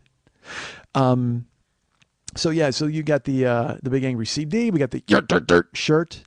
We've got the Schmitty Comes Alive download for the Life of Schmitty download. We've got year 1, year 2, year 3, year 4, year 5 of this podcast individually or together as the UN of Evil box set. I'll remind me to talk about the UN of Evil in a second. Okay. Those are available. And then artwork, of course, customized artwork, and tweakedaudio.com/40. They are huge sponsors of this show, so go ahead and pick up some stuff through them. That would be great. Our friend Bruce is specializing in autoerotic asphyxiation earbuds, cock ring watches, and, of course, gear. And like I said, the artwork is available, signed by me, by Lily, and by the very talented artist David Hernandez. If you want to order that, that would be great. We'd appreciate it very much. And also, you can donate to the show, by the way. In the upper left-hand corner of every page of MikeSchmidtComedy.com, there's a little Schmitty with his pocket out. Click on him. Donate a one-time donation to the show, or you can subscribe for $2 a month, $5 a month, $10 a month, or $25 a month. And, of course, $25 a month gets you free spankings from Lily every time you want to go up to her and say, hey, please spank me, and she will. Someone wrote me and said, can we still spank Lily's ass to get in free to the tees? And I was like, of course. Could. Of course you can. You never could. You never will be able to. That is not an option. Well, I'll tell you, it's not an option so much now because you're always in a wheelchair. So getting you out of the chair to spank you is kind of a problem. So go ahead to the Joe Business page at MikeSchmidtComedy.com and buy stuff and look at stuff and think that stuff is cool. Remember, you can go to Uber and use Uber. I don't know if anybody's used it. I should stop plugging Uber. Why am I plugging Uber? Yeah, fuck Uber. All right. You hate Uber? Yeah. Roger, what's our Uber over? You know, if you're the Zucker brothers and you write, we have clearance, Roger, what's our Victor? Don't you just drop the microphone and like go hide in a mountain cabin for the rest of your life and go, I wrote that and it's awesome. They did, didn't they? Stop. I worked with them.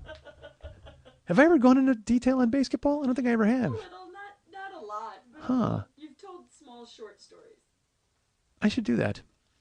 Maybe we'll do that in the coming weeks. Remind me, folks. Yeah, I'll get on that. I was supposed to remind you something in a little while. Well, hang on for that. You know, it's funny. Our friend Todd Rush, who's a great supporter of the show and always has been, such a great supporter that when he came to see me live in Portland, he left instead of hanging out with me afterwards. Good for you, Todd.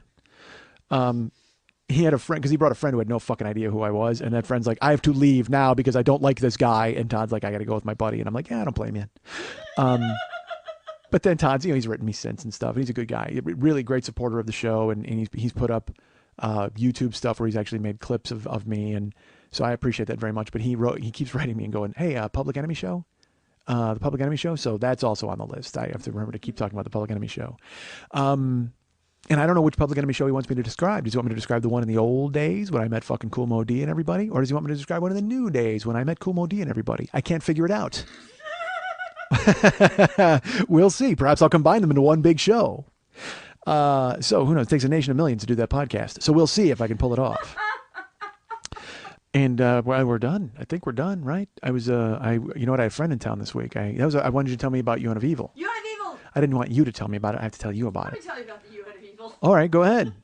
There's a lot of evil. Let's turn the microphone over to I like to call it the unevel. Unevel. I like to call it the UNICEF of evil because we go door to door and we collect money for it. I like to call it the Uncle Ned of evil. Do you really? I like to call it the man from Uncle of Evil. Yeah, that's right. I got a couple of in there. Squeezed it in. I give up. Stop. No, don't do that. The winner of the UN of Evil. Well, good. I'd like to accept it on behalf of everyone and put it away so it's never seen again. UN of Evil Dennis was in town. Came to town Monday for, he's from Denver. Dennis is, how do I explain that? I've explained Dennis in the past. Dennis is Sam Wainwright from It's a Wonderful Life. He's this rich person who jets to and fro and does his work and does his business. And he's like, hey man, I'm going to come to LA for the day. And I'm like, all right, well, I got to work a double. And he's like, well, no problem. I'll pick you up in between your shifts and then we'll go out after night for some late night sports center. I'm like, all right, sounds good. Because you do what he says. And he picked me up and we went to sushi for lunch at Sugarfish, which was really fucking good. And then we went and got some pinkberry. And I'll tell you what, I don't eat. You know me, I don't eat so much, but I fucking, at Sugarfish, they have, it's owned by Sushi Nozawa, the chef Nozawa, and he has his Trust Me menu. If you go to his restaurant, I've eaten at Sushi Nozawa. I think I told that story on here too. I went with my then wife, and you sit at the sushi bar and you eat what you're given. There's a thing called omakase where you trust the chef. Well, you don't even get to choose. If you sit at Sushi Nozawa and it's at the sushi bar, you eat what you're given, and you just eat until you're done. You can say, I'm finished, and they give you a check, and you're finished. That's fine. Well, at Sugarfish, it's a little different. He has a la carte stuff, but he has 3 separate menus called the Trust Me and the Trust Me Bonus, and then there's a Trust Me Light. And then he trusts me not. Yeah. And so I ordered the Trust Me Bonus, and it had fucking scallop and salmon and albacore and oh my, dude, I haven't had sushi in a while, and it was so good. A toro hand roll that was fucking so good, and a blue crab hand roll. It was amazing. Got some extra salmon. So, and of course Dennis is like, I go to pay, and he's like, oh, come on. Takes the fucking check. I'm like, because that's who he is. And he's just, I would like to have him on just so people could see what a cock he is. I mean, he's just, I love him. He's one of my best friends in the world, but he is such an obnoxious jagoff. I mean, it's just, and listen, that's coming from me. But he does it in a, I don't know. I like to think that I'm sort of charming in my jagoffery. Like, I still think that I'm sort of, but he gets away with it because he's such a thumb in the eye that people just kind of have no choice but to deal with it and laugh. Like, because he's just fucking human swagger. It's the weirdest thing, and nothing has taken the edge off. He's gotten older. He's the same dude. And we went to an Italian restaurant for wine. We had sushi, and then we went to Pinkberry. And again, I couldn't even finish my Pinkberry. I ate like 5 spoonfuls of it, and then and we tossed it. And then he's like, "Oh man, you got to be back working an hour. Let's go drink something." I'm like, cool. So we found some like fucking trattoria, and he goes in and he's like, whatever. He wanted a red wine because he ordered red wine at Sugarfish, and this is all right. You know what? Fuck it. This sums up Dennis. And he looks at her at Sugarfish. He goes, I'm still debating what to drink. And she says, well, what do you want? And he goes, I want red wine, but you guys don't have it. She goes, no, we have white wine because we serve fish. And he goes, oh. Well, that's old style thinking, because now you can drink red wine with pretty much everything, especially with the new blends the new grapes that they have. Because don't fuck with Dennis. He knows wine. That's the whole point. But she tried to fucking make him look stupid. Like, no, we serve white wine just because it's we serve fish, and you don't drink red wine with fish. And he goes, oh really? Well, there's a lot of hybrid brands now. And he goes off on a wine chant, and I'm like, holy fuck! I got I'm just sitting there waiting to order my fucking Nozawa Trust Me Bonus, and she comes back with the white wine. He orders white wine, and it's in a small glass. And he looks at her and he goes, what's this? She goes, it's your wine. And he goes, see, weren't you trying to educate me about wine earlier? And she goes, well, I wasn't trying to educate you. And he goes, no, yeah, you were. He goes, that's fine. He goes, but where's the stem on this? She goes, well, this is the glass that we serve the wine in. And he goes, yeah. And he goes, and now I'm going to have to touch the glass, and the wine's going to get warm when I drink it. So I'm going to have to drink warm wine with my food. If I had a stem, I could swirl it around and let the wine breathe, then I could go ahead and drink it. It would maintain its pH balance, whatever the fuck. I don't know. He's a douche. Oh my God, it was awesome because again, he's just but again, all with a smile on his face, all mixed with some vulgarity. So it's coming from a regular guy. He's not like this. He doesn't have a sweater tied around his neck. He's not a whiff and poof, but he's totally. It's like if you met. You know who he is? He's the fucking Wolf of Wall Street. That's who he is. He's those guys. You know what I mean? These finance guys. Because he's a partner at a fucking firm. He's just that guy. He's had houses built and then moved and built another house. He's just that dude. I told you, he had a screening room. His fucking basement. I walked from one end to the other, past 3 pool tables and a wet bar and 4 televisions to get to the screening room. The same background flew by me so much, I thought I was in a Hanna-Barbera cartoon. I was going to turn around and see Huckleberry Hound behind me chasing me. And I would go, whoa, whoa, whoa. But that's who he is. He's just enough. But and the thing is, all of our friends are just like, that's Dennis. Like literally, because people ask me about this show, and I try to describe who I am on the show. And I go, it's me, but it's like amped up me. I go, you know what it is? It's like a gleeful jagoff. That's what I would call myself. A guy who like kind of doesn't give a fuck about stuff and is willing to tell you about it and laughs about it, even though it might be fucking terrible. But Dennis is like that in real life. Like his whole life's a fucking podcast. It's crazy. And it's awesome. I mean, I'm me, but I'm not this much me all the time. But he's that much him constantly. So he fucking busts her balls on the wine. And I have to admit, it made me laugh because she tried to make him look stupid with the red wine, white wine thing. And he was like, he was not going to let it go. He was going to fucking do it all through the meal. And so then he paid for it. We went to Pinkberry. I used the restroom at Pinkberry. I come walking out. And he's like, I hate this lady. I hate this woman. To the counter lady. And she's laughing. And he goes, you know what? Because she told me to have a nice day. You don't get to tell me what kind of day to have. Who do you think you are? And she starts laughing, but it's funny. He's making conversation, and people like it. It's like he has enough personality and charm to pull it off. And I'm just like, and I go, all right, he hates you. That's fine, whatever. So I get my Pinkberry, we walk outside, and then we go for the wine. And sure enough, Helen at the wine joint, she comes out and he's like, Helen, what's that Astari like? You know, he just starts, what's your name? Helen, I'm Dennis. This is Mike. And I'm like, yeah, I'm Mike. And I'm not drinking and whatever the fuck, who cares? But he's talking out loud. He's asking her about the food and about the prosciutto. And he's from Italy. He's Italian. So he wants to know all about that. I'm just like, Jesus Christ, why don't you stop talking to people? Stop talking to people. Like anybody who's ever spent any time with me, that's how I feel when I spend time with Dennis. Seriously, it's crazy. And I love him, and I would never want to be anywhere but with him when he's being that guy. And I've backed him up in fights because of it and all sorts of shit. But it's just, I must have told this story. We went to Golden Bear Restaurant as kids once. And we were at the register, he and I, and we were like 17. And he's fuck this, fuck that, fuck you, because he's as vulgar as I am. And we're talking. And there's 3 old women behind us. And you can see that they're just like, well, I never, they're clucking with the language. And he's fuck this, fuck that, whatever the fuck. And we're waiting in line to pay our bill. And he leans over to me and he's like, yeah, so that fucking, and the woman kind of leans forward and goes, excuse me. And he looks and she's like, excuse me, could you not with the language? And he's like, what are you talking about? And she said, well, there's people here present and you're using a lot of F words and I just don't think it's proper in a restaurant. He doesn't even look at her. He's looking solely at me the whole time. And he just goes, I don't think there's anybody on earth who likes it when you come to a restaurant for a nice meal and you wind up getting scolded. And then he whips his head around at a degree right in her face by one of the Golden Girls. Right in her face. Right in her face. We're 17. But the good news is it caused a distraction while I slid my check underneath the register and dined and dashed. So it worked out fine for all of us. Because I'm just as terrible a person as he is. Oh, Christ. He wants to go for wine at 4 p.m. after yogurt. It's literally like I'm 9 years old and now I'm 90 years old. What the fuck? And then that night we go to the bar, we go to the Brig in Venice and we're watching Sports Center and he's like, the guy comes over and he's like, what do you want? And they had this fucking weird menu. They had dude, I don't even get it. Like the beer, they had a beer called like the Flying Pearl Necklace Oyster Stout. I was like, that sounds like a fucking soup. Like, what are you, that's disgusting. All those weird names. And then he comes over and he's like, yeah, I just want a gin and soda and just bring me a water with it. And I'm like, you had red wine, white wine, and gin and soda. It was like being out with my rich grandfather, for fuck's sake. It was just, I was waiting for him to put on a smoking jacket and check the stock ticker. What the fuck are you doing? Drink a gin and soda? Are we gonna go ahead and have the St. Valentine's Day massacre after this too? Are we gonna knock over a speakeasy? Do you know the secret fucking knock? God damn it, gin and soda? Who the fuck are you?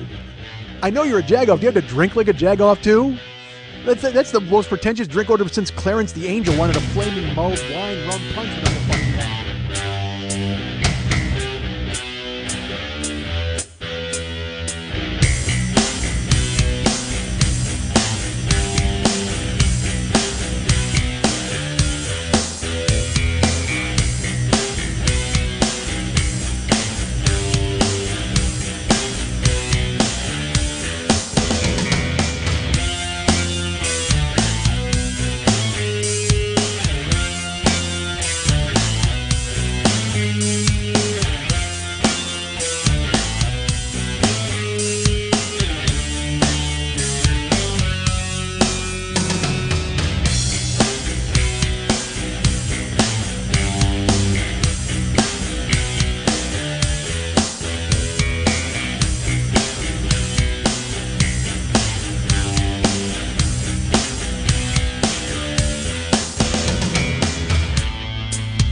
I'm human lunch meat. I'm nobody. I'm baloney in pants. God damn it. Why do I think I'm somebody special?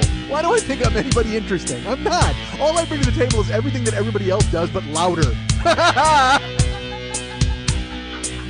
Don't hit snooze on me, motherfucker. I am a hilarious noise machine. I'm going to tell you this. You need to sit down and reevaluate your life if you can pull 2 midget Indian wrestlers out of your skull at any time. You know what? I don't even need you people here. Seriously, I do this. I love me. I don't give a fuck what you think, how you think. God damn it, I'm the greatest.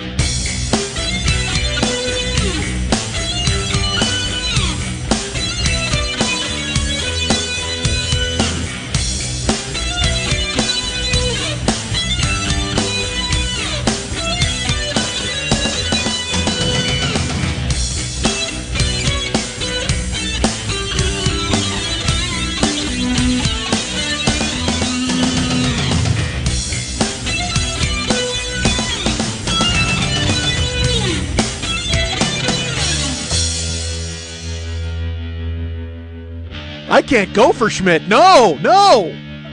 No can do. No can do. No can do. No can do. No can do. No can do.